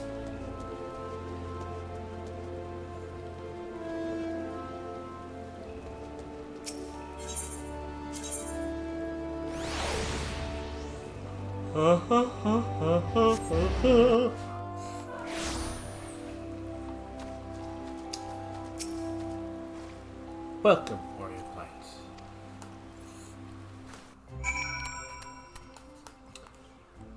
Ah, it's so sunny out.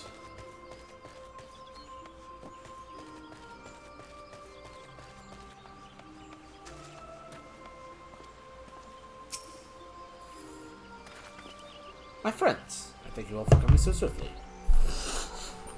Word of Master Fortunault's visit took us quite by surprise.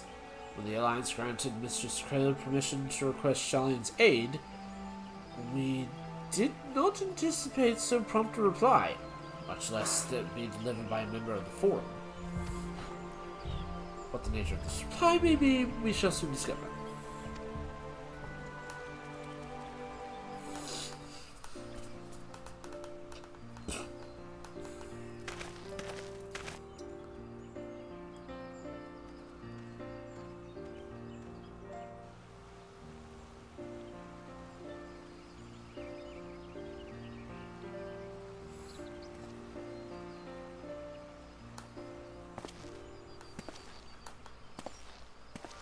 Elder Seer, I thank you for granting me this audience. I am Fortunault Leveilleur, here in my capacity as representative of the Forum. It is I who should thank you, Master Fortunault, for journeying so far and so swiftly. Would that our first meeting could have been under happier circumstances.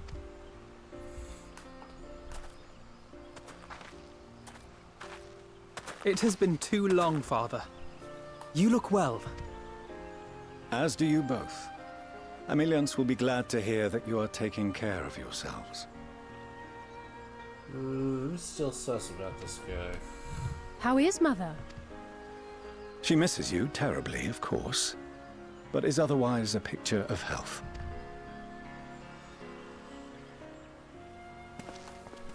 Circumstances apart, I'm grateful that our meeting has afforded me the chance to be reunited with my children at long last. And I believe I also owe you thanks for the hospitality you showed my father, Louisoix, during his sojourn in Eorzea. All thanks we owe to him. In the days prior to the 7th Umbral Calamity, it was your father's tireless efforts which granted us a means to vanquish the Primals. Were it not for him, our strength would have been quite spent by the time the Empire arrived. That Gridania still stands is in large part his achievement. He was a great man.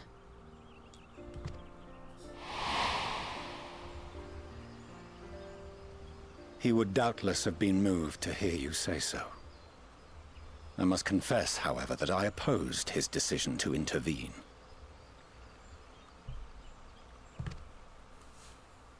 And my position remains unchanged. Seriously? To chart the course of history, not to change it. I am familiar with the Sharlayan stance. It is more than that. It is our way of life, who we are. But I came here not to deliver a lecture, but the Forum's answer to your request. Sharlayan will under no circumstances intervene in the conflict between Eorzea and the Garlean Empire.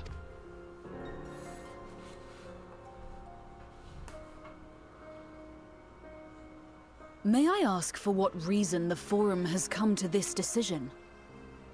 The final days spell the end not only for Eorzea, but the entire world. The final days? Pray spare me your hyperbole. This conflict is no more than the latest in a series of petty squabbles between yourselves and Garlemald. Wow. One in which Sharlayan will take no part. If the final days were truly upon us, we would know.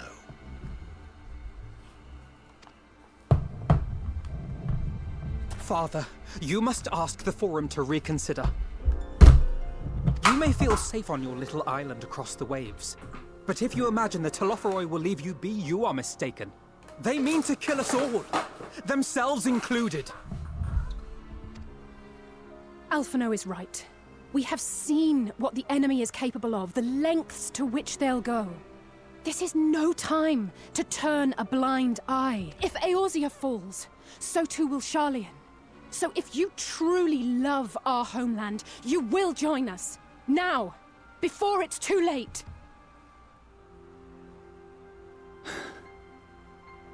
I thought you knew better than to raise your voice to your elders.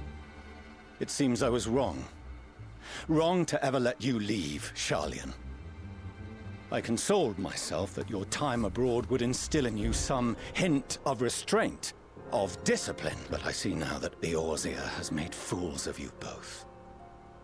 Have you forgotten why it was that I so vehemently opposed your grandfather's departure? For all his wisdom, his only solution was to go to war. Death, devastation, ruin. Even those who claim victory are scarred for life. What prize could ever justify such sacrifice? It is the duty of the learned to avert such tragedy. By fanning the flames of war, you forsake all you once held dear.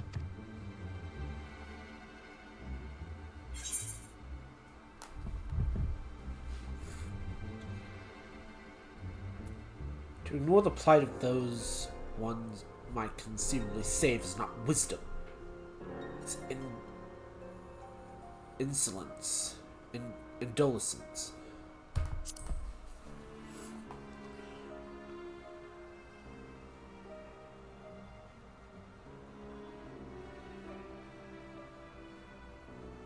I see your friend shares your misguided ideals. But unlike him, you should know better. By espousing such barbaric notions, you subvert the teachings of Sharlayan and place all we have worked for in jeopardy.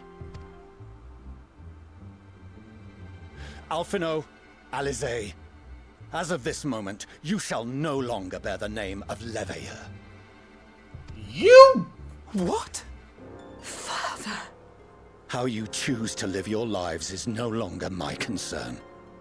If you wish to walk the path of ruin, I will not stand in your way. Master Fourcheneau, while Sharlayan may have no intention of intervening in this conflict, we can still part as friends. Will you not stay and speak with us, that we might learn of Sharlayan's hopes for the morrow? I have said what I came here to say. Any further discussion would be meaningless.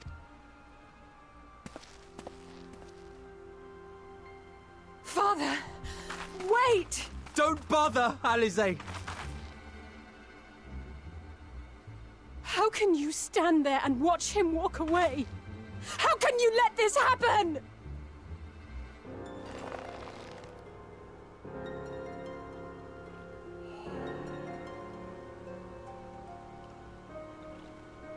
Already I hate him.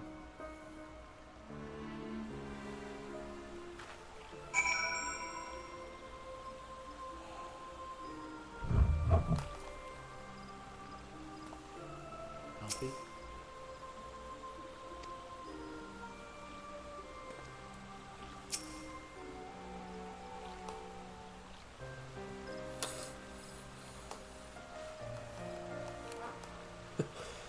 So that's what he came here to say?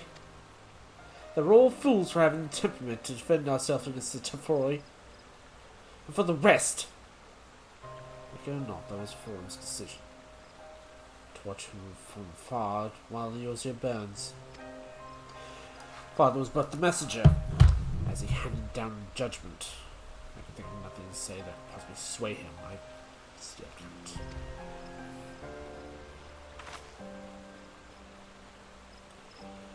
To have prolonged the decision would have changed little. It's for only the Master Fourcheneau that we was persuaded. But the Forum as a whole... A decision was made ere your fathers crossed the sea. Nor is it to be changed. And so we shall face the Teferi with their aid. Forgive me, but if they had no intention of helping us, then why would they not go to the trouble of sending an envoy in the first place? Why did they not simply keep their counsel as they would want to do?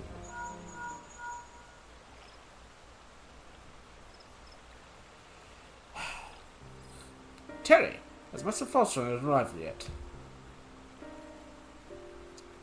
And just as I feared, my efforts were in vain.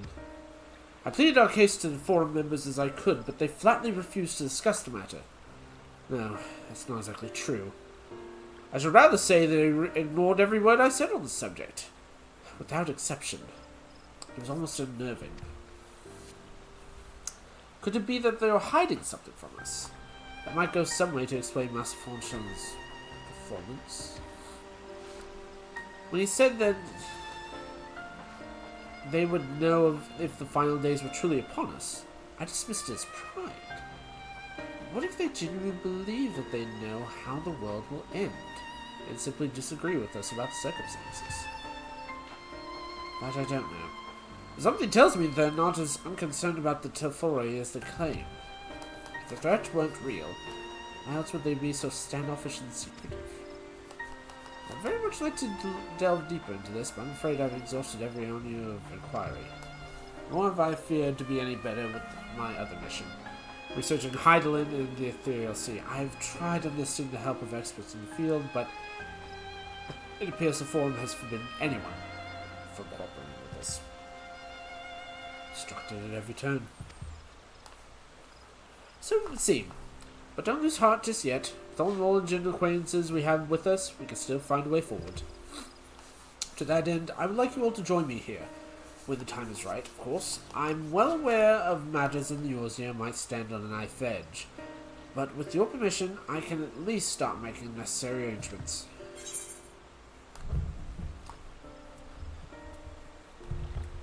What's more than visit, Shalina? So you shall, albeit under less than happy circumstances. While it may take a while to secure entry for you all, I'll let you know when everything is in order. Look after yourselves in the meantime, won't you? Your speculations give me cause to hope. Yet if these seeds bear fruit, I cannot say. While it is possible Shallians hide some secret truth from us, there can be no certainty that this exposure will prompt them in exchange for heart. And so, for the present, we must needs confront the plight in which we find ourselves. Forum has refused to request of aid, and it falls to us alone to contend with the Tempori. Even with all of those still united, no guarantee we will prevail. What does Shallian intend to do if we fail? Alfie?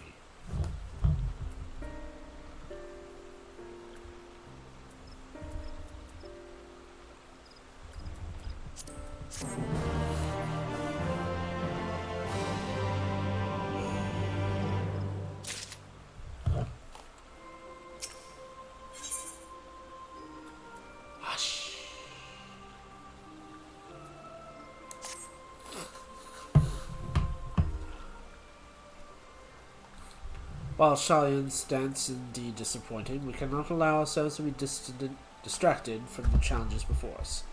There are much, and more to be done. I shall begin by sharing Forum's response with my counterparts in the Alliance. Meanwhile, I would ask that the Scions... Grave tidings, Walking Ones, grave tidings!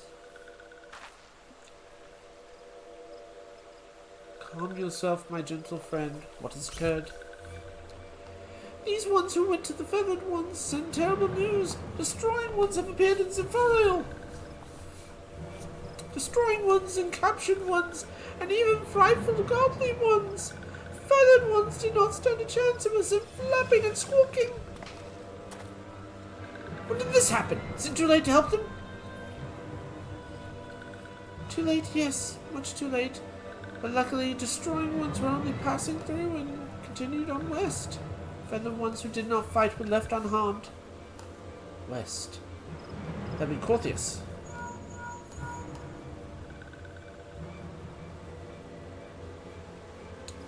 Lady, the Ishgarians report that the Tefori have emerged from the distant highlands of Koros and are marching at speed. Now, the purpose is yet determined. The Kintaro Flats would seem the most likely destination. Lord Emmerich has already dispatched his forces and requests our immediate support. Time we shall have it. In time for the Grand Company of Eorzea to prove their worth.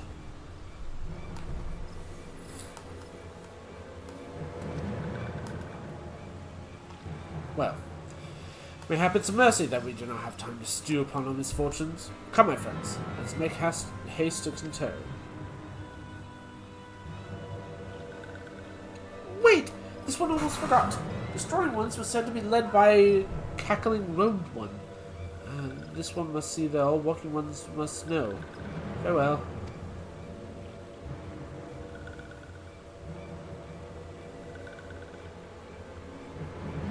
Daniel. Who else? Only a matter of time before that green maniac showed himself again. I shall have an airship ready to bear you to Kintaro. Pray, see to your preparations and report to the landing area with all haste. At once, my lady. Lead the way.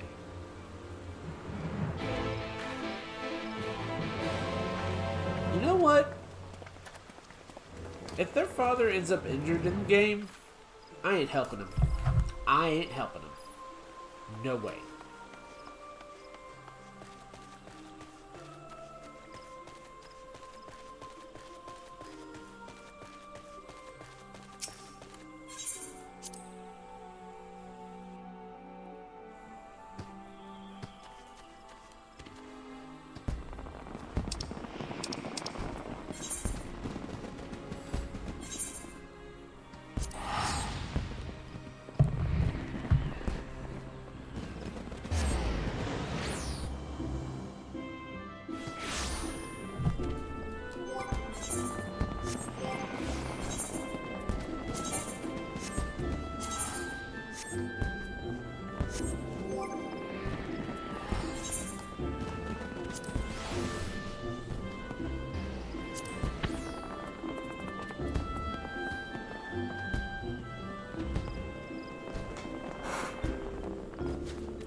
Harry, it would seem Fordella has come all the way from Gridania to find us. I've explained the situation. She insists her business is urgent. It'll be over sooner if you shut up and come with me.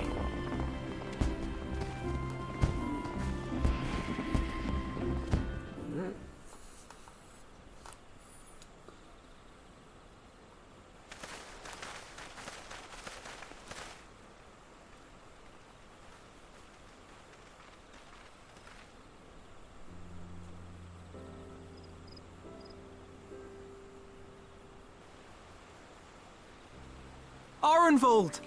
I can't tell you how good it is to see you.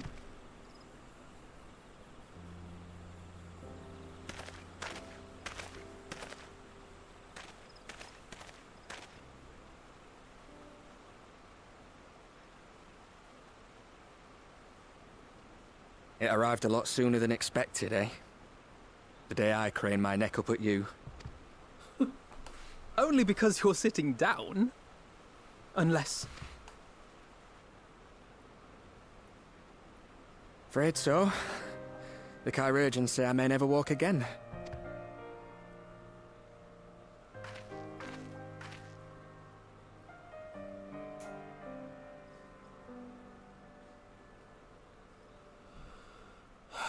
Well, at least he's alive.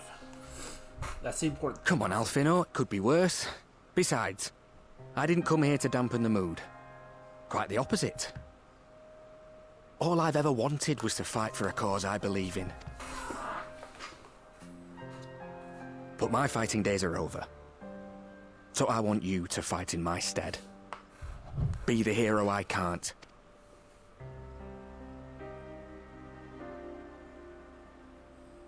I am no hero. That's what they all say, though. No one ever calls themselves a hero. Even the ones who eat primals for breakfast. It's for others to decide. Look, Alfino. You already are a hero. To me and countless others. We see you doing your damnedest to protect us all. And you're not alone, are you? There are people who believe in you, just as you believe in them.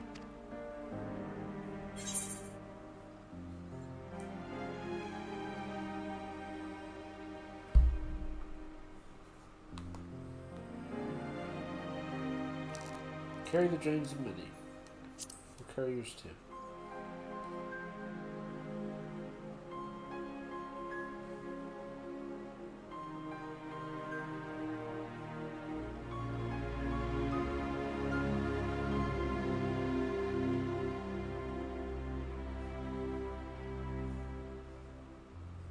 I know what's at stake, and how many people are depending on you.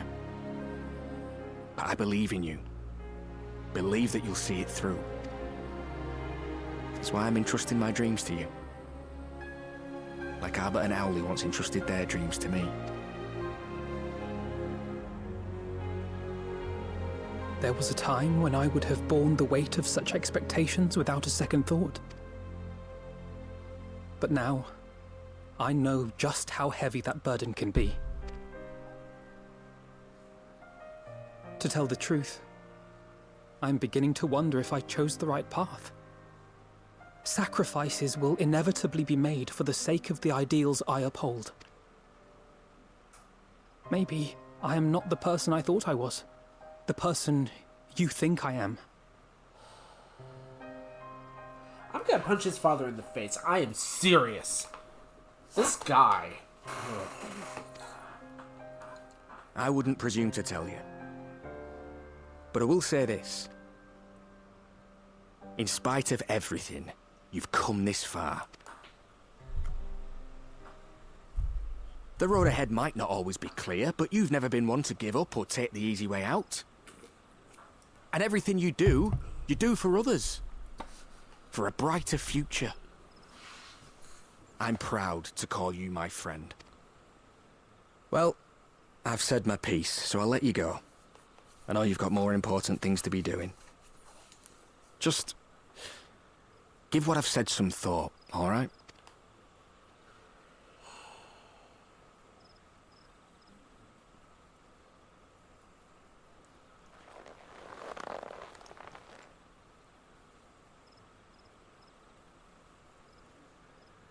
I shall, my friend. And we will meet again soon, I promise.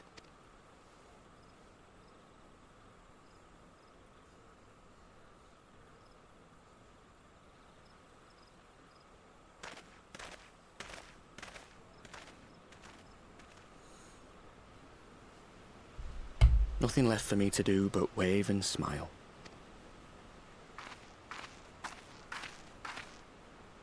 You've got a pretty narrow view of what it means to be a hero, do you know that? Oh, really?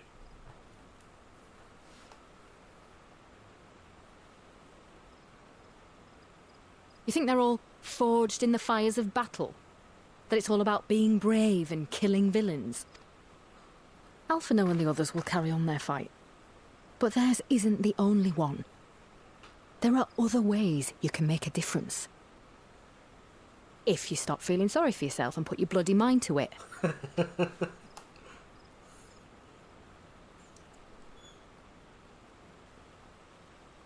There's not much chance of me living the quiet life with you around, is there?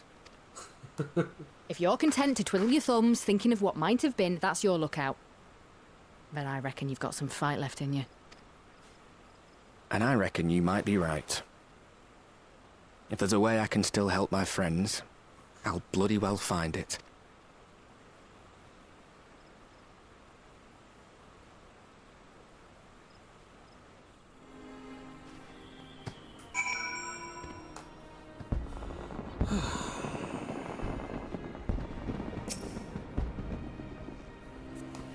You can tell me later what that was all about, but judging by the set of Alpha's jaw, it appears to have done some good. Thacker and the others have already left for the Rising Stones, and according to the communications officer, Amanti Kobold forces are also bound for Katara's we to help promise made in Almigo. We must do the same. Saving as many as tempered can as possible. Excuse me. Anyway, the airship's ready to depart. Should get going. Right.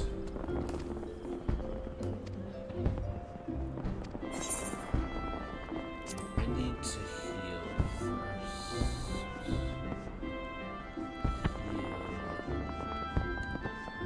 Heal.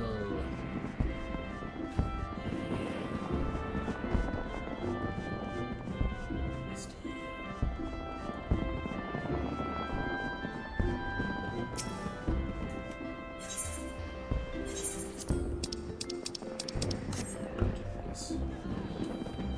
Yes. Now, get here. Get here.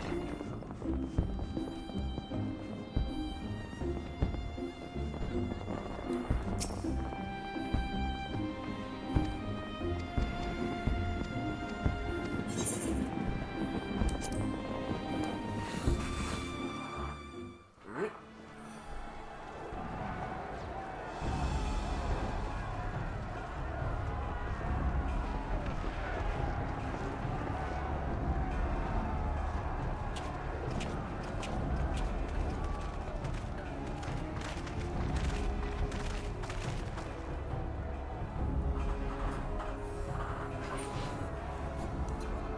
My fellow Scions, as I am sure you will have heard, we can expect no help from Charlian, nor are we any closer to discerning the Telophoroi's grand design.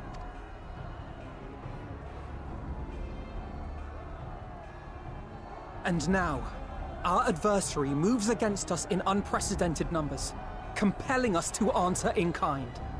The outlook, in short, is bleak. Yet though our foes are many, and we but few, we may still tip the balance in Eorzea's favor. Of course. We will do what we always do. Deal with the ones our allies can't.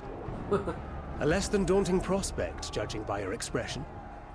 Could it be that you've dispelled your lingering doubts, Alphino?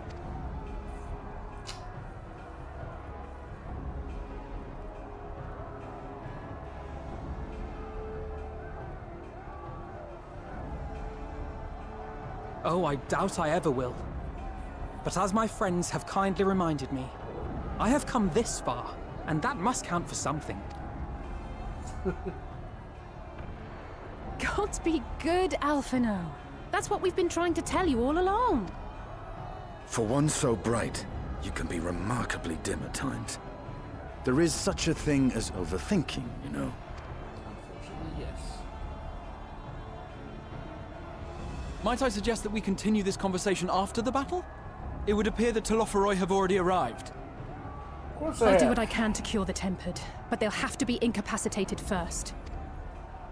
Have care, my friends, for none can say wherefore our foe did choose this fateful field to be our battleground. Whatever may transpire, pray grant him not the pleasure of deterring you.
Prepare yourself!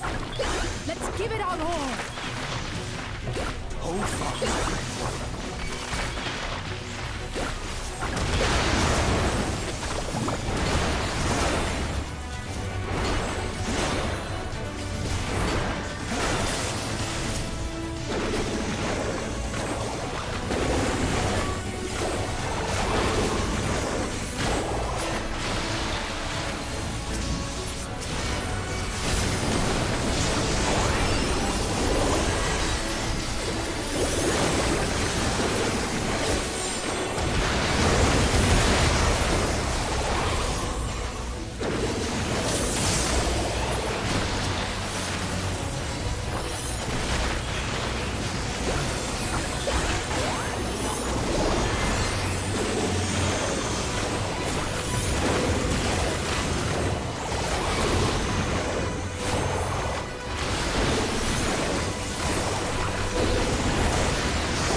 That's not west, that's south.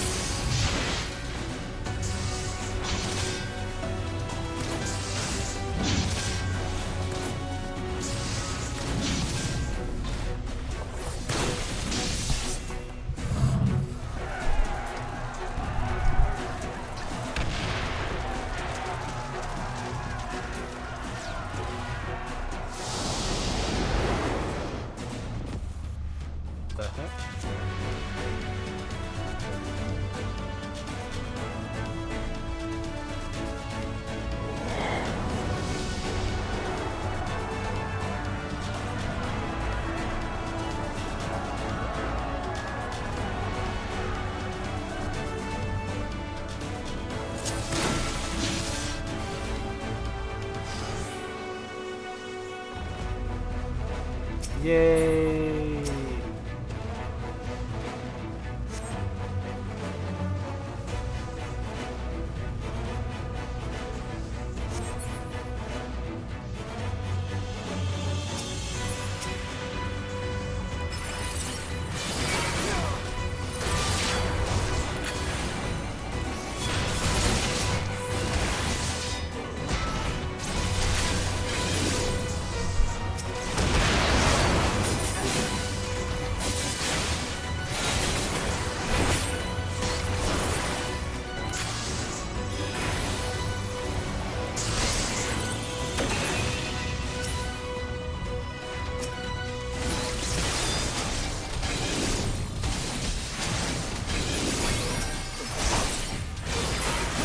Allow me.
Just the beginning. Right behind you.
Oh boy.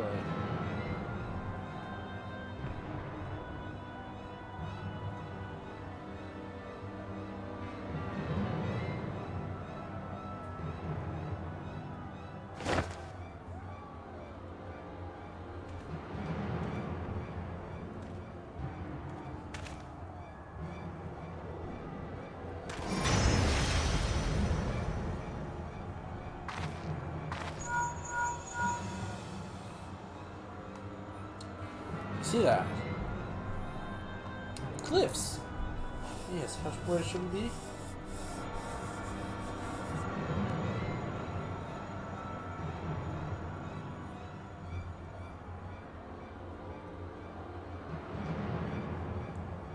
Listen well and judge for yourself. Though I can see the ethereal currents, I had not thoroughly examined those that flowed through the heart of Kato. But now that I'm here, things have become clear. The flats conceal ethereal confluence at the pillars of Azim step, but greater in scale, far greater. Glyphs that Daniel has conjured reach into its very myths. I believe I know the purpose. Should the lunar primals destroy them, it would spark a chain reaction to the potential obliteration of continuous confluence entirely. It results in disruption of aether. Flow of aether would sow chaos among the elements, prompting earthquakes, floods, and tempests, large enough to lay waste to the realm.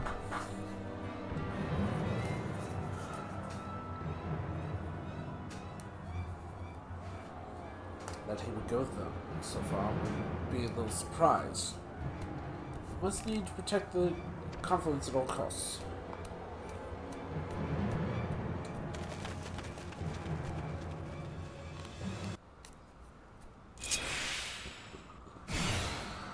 Odin? Oh, crud. Oh, no! Oh, no.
Walking the inn. I am working I shall on it. protect you. I have to walk the walk before I can talk the talk. And right now, that unfortunately means I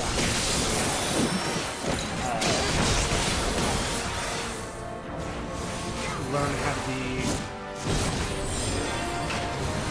Orianger. Most still post Shadowbringers. Yeah, this is the last one though.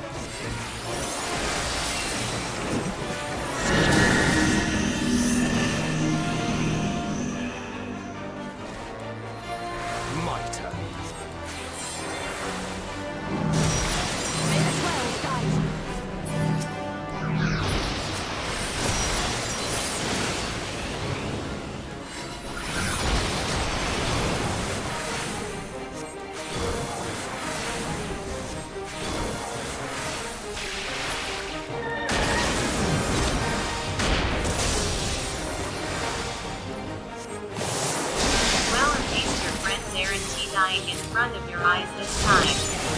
Yeah, that's true.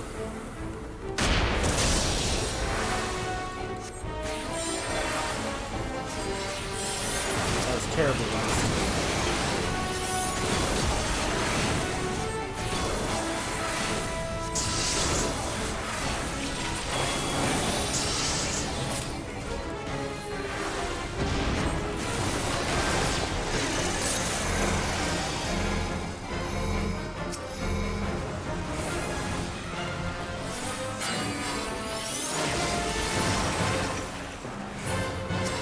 Away with you!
attacking me!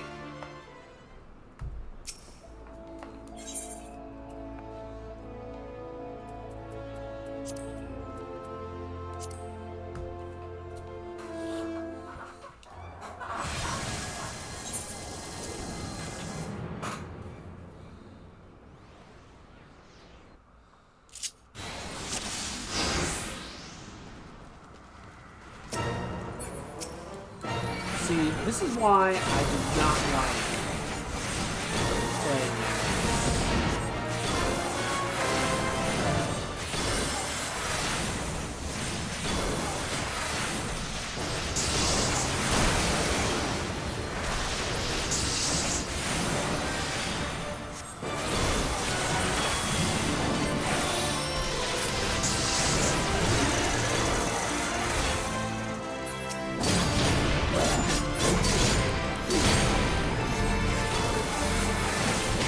I shall protect thee.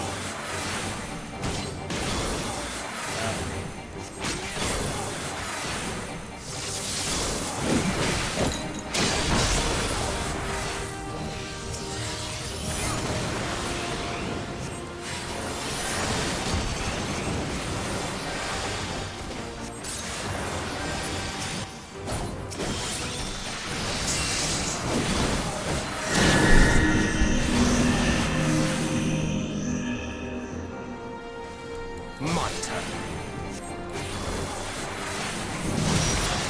May the 12 guide you.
Away with you!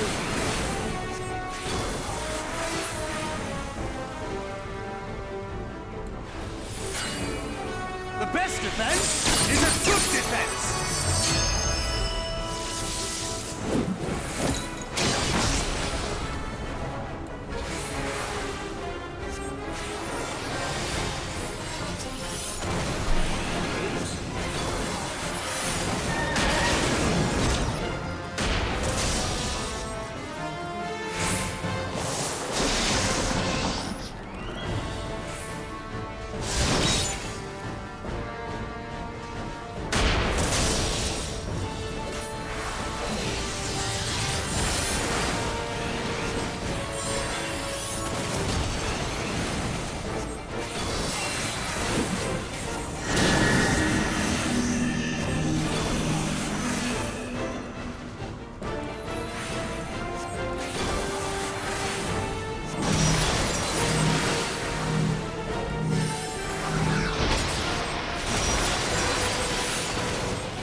There we go.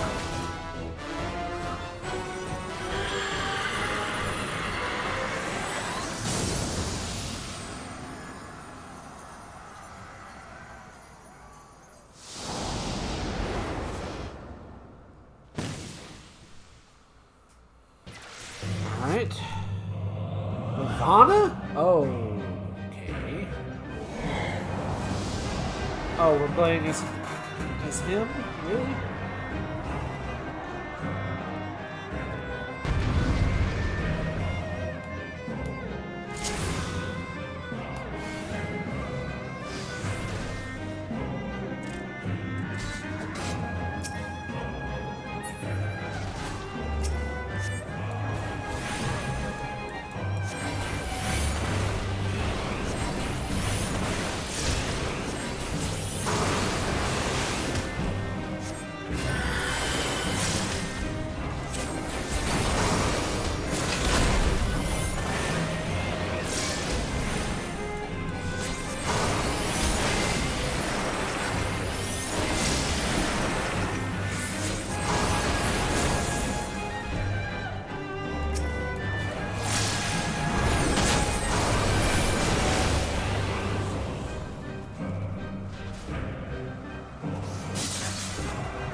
how you are pretty powerful. It's like a mix of black and white mage.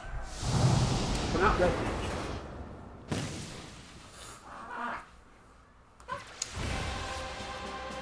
And who do we have? Lunar Ifrit. Ah. Oh, and I get to play as myself. Good.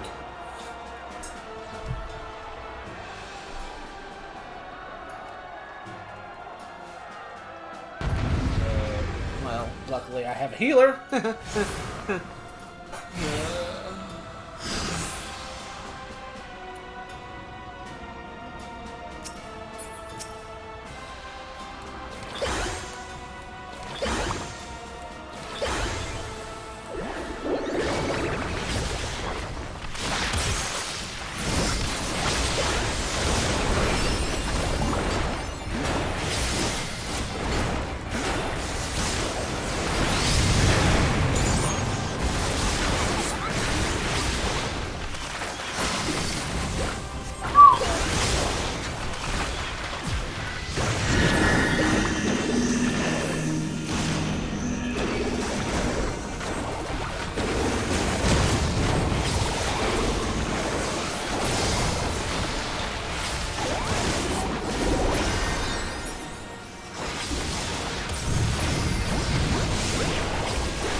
fact that you can do that the entire time.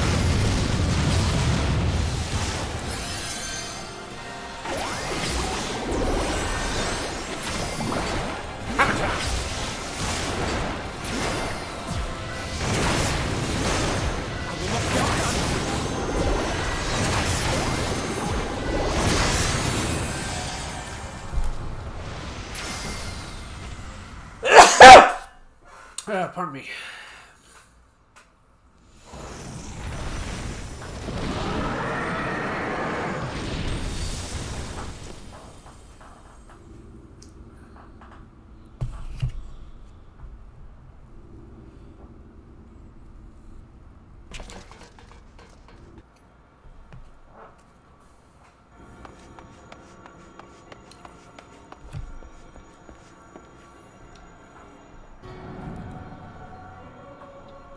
And thus another plan went up in smoke.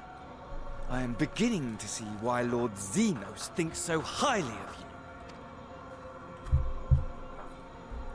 you. Not that this changes anything, you understand. You have merely earned yourself a stay of execution.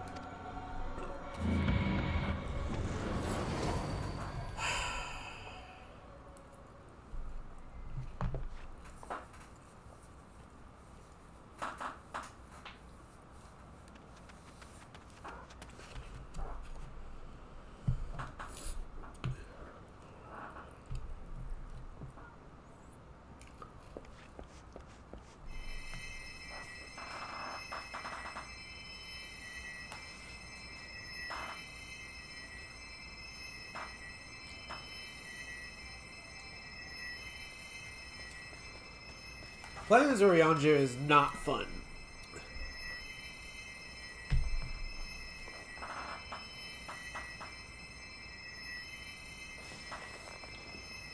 Glory be to Garlemald.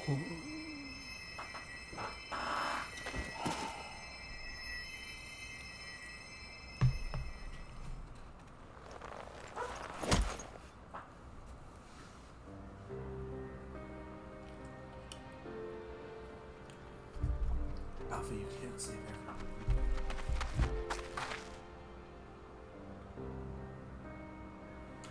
How fare the Tempered? We've treated as many as we can, but some were beyond help.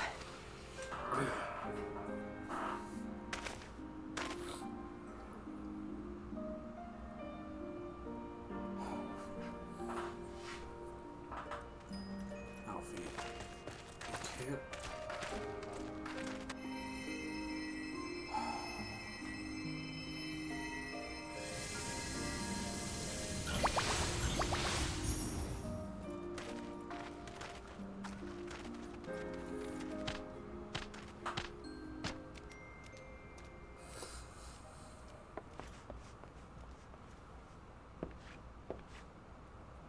Do not hang your heads so, brave scions. Though not all of our captured brethren could be saved, we are grateful for those whose minds have been restored. You could do no more, and that is enough. So please hold your heads high.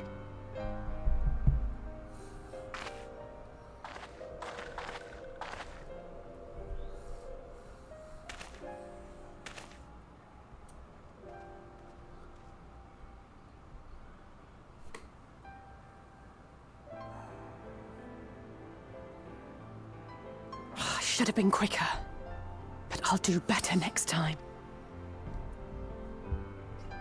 Thank you for your kind words. They mean a lot.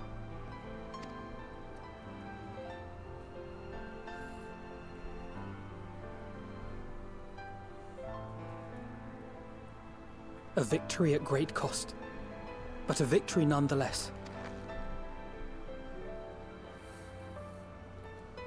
We must stay strong and press on. Isn't that right? Exactly. To the very end. To the very end.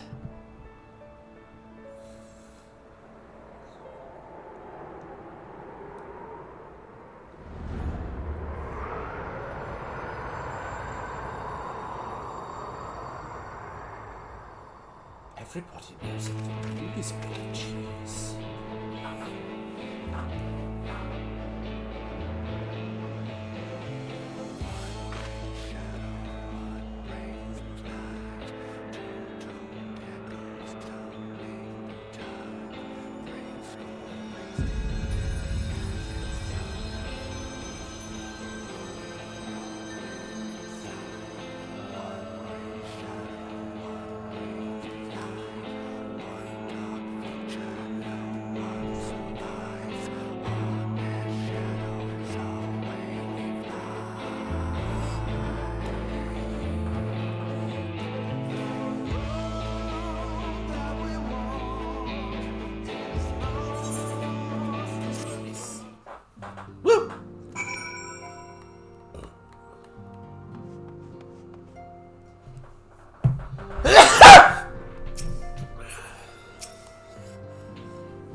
I trust you all enjoyed a comfortable flight aboard the Pride of the Ishgardian fleet. Lest you worry, the Bonanza has been towed to a nearby location and retrieved by your convenience.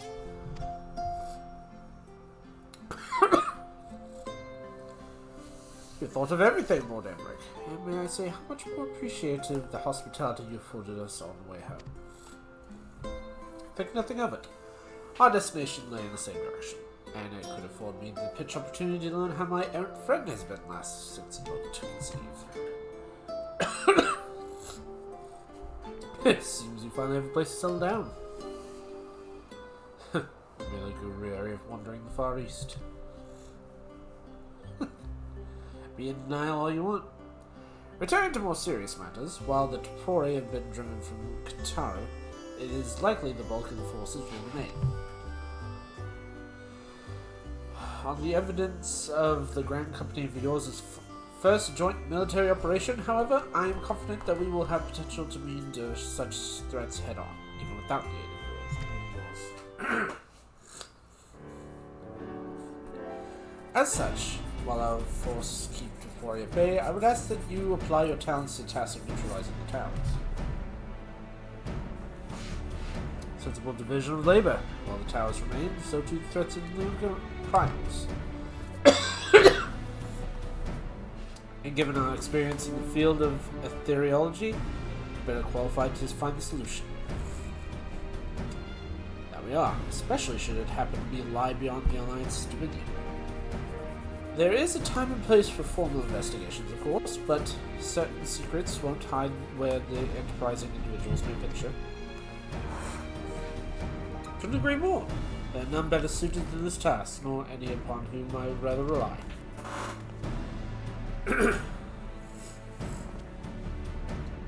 On behalf of the Alliance, I thank you. We should look forward to receiving any information you are able to uncover. And with that, I must take my leave. Should you have needed my assistance, pray do not hesitate to ask. Farewell.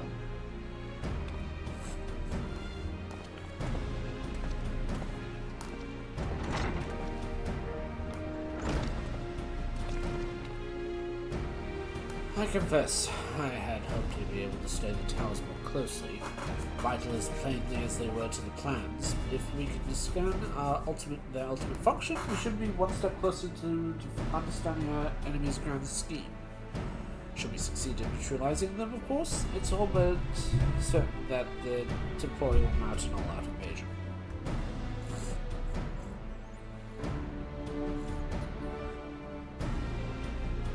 And then it will begin.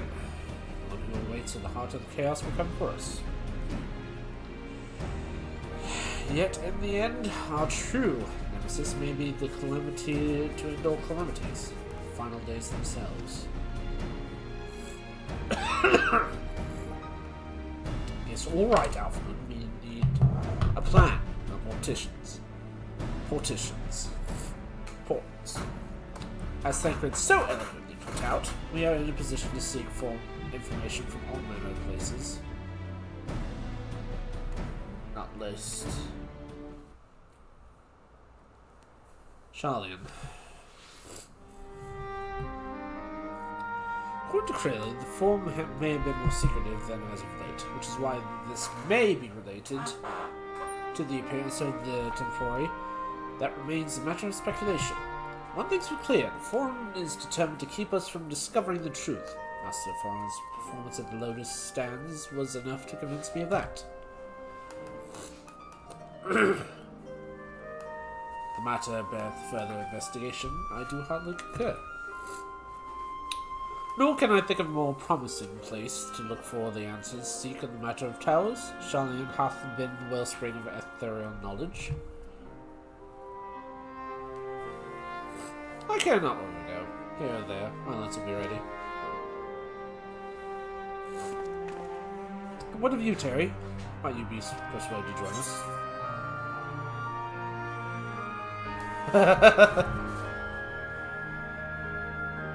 If it means I can have a few words with Funch. Only after I do. If he and his friends in the Forum think we'll leave them alone if they ignore us, they're in for a shock. Here's an agreement. We have but to wait for Krill to secure the necessary permissions. In the meantime, it doesn't matter how I would investigate. This involves the tall structures. By strange coincidence, it does. At present, I only have a creeping suspicion, but with your help, I will soon find the fears unwanted.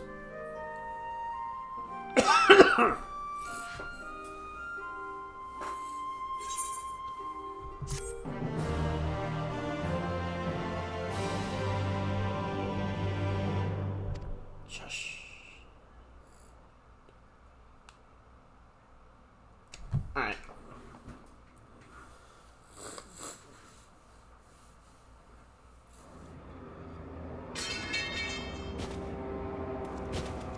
Oh, he has a sight.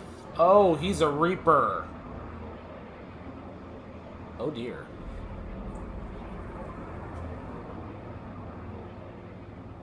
I love his outfit though. Those Eorzeans certainly are a stubborn bunch. Though I suppose you knew that already. My plan to redirect the ether from Cartano came to a rather less than satisfactory conclusion. It was, in many respects, an abject failure. Which does, of course, raise the question of where we are going to procure the requisite amount. The obvious solution would be to draw on resources a little closer to home, though that would require our dreamer to dream a trifle more deeply. So be it. The dreamer will not complain. Then let us begin the preparations at once. With the gateway of the gods complete, all that remains is to gather the necessary ether, and our prize shall be within reach.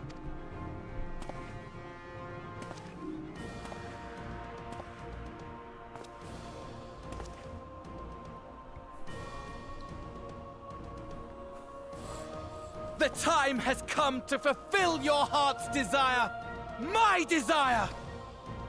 To relieve those wretched creatures of their meaningless existence!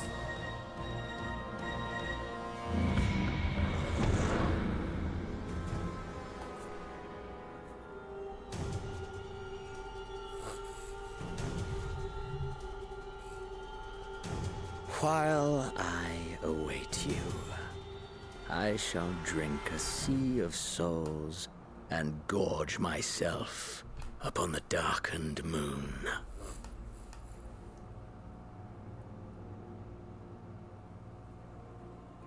Then you shall come to me, all roiling rage and rancor.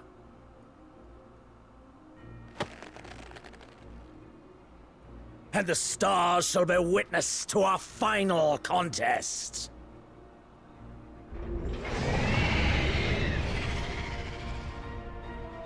What was that?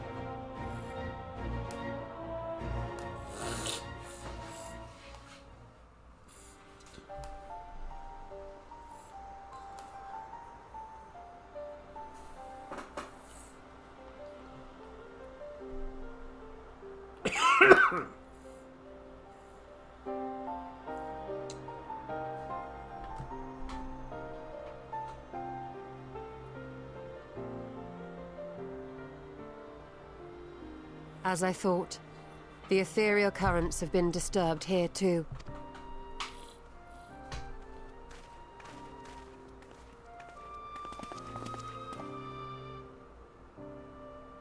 It was the same in Thanalan. Make that every location we surveyed. And the strength of each current has diminished dramatically, far more than could be attributed to a natural occurrence.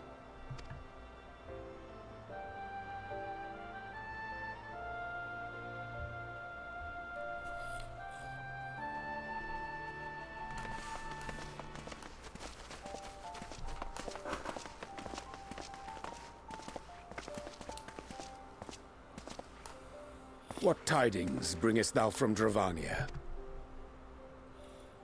We took a number of readings, and noticed that the closer we were to the tower, the lower the etheric density became. In short, the towers are drawing upon the land's ether, which would explain how they were able to carry out the summoning.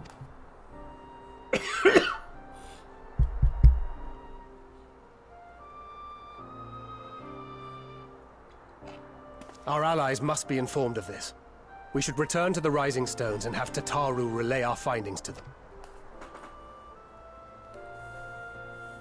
Drawn Nathan from the land and captured. Thralled. Hear me. Hear me. Hear me. Hear me.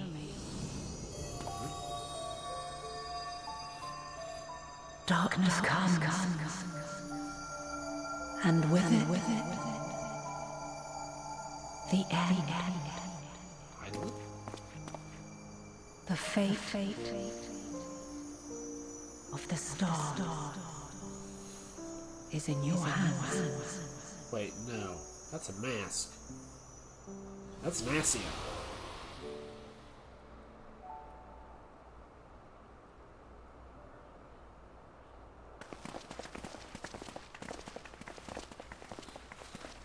Everything all right back there?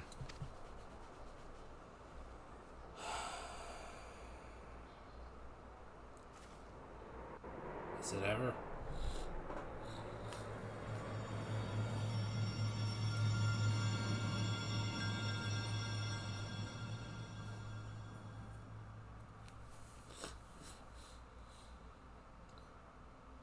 Solemn dawn, grim purpose shines, and cast towards the moonlit sky.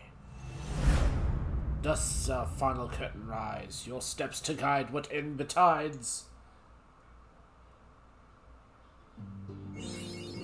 Yay!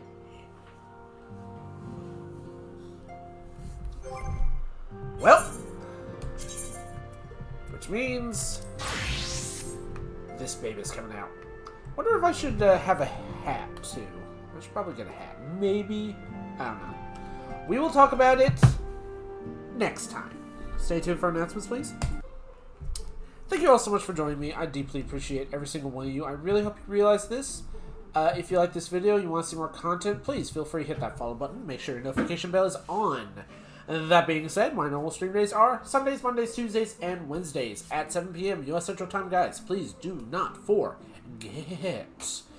I have a YouTube account. It is under the same name. Check it out. I archive all my videos at the end of every week. So if you see anything you like that I have not completed and would like me to try again, let me know, and I will work on that.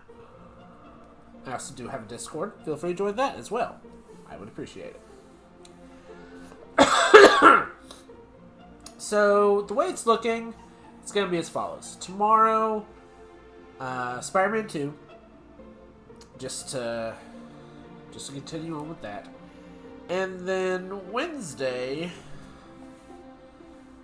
kind of still up in the air, but honestly, I just want to continue on with the Final Fantasy XIV. I want to get started onto Endwalker. And if not, then if you guys have any suggestions, please let me know, and I will put that into consideration. Oh, well, who do we got to raid? Is there anyone on? Is there to be someone on? Who's here?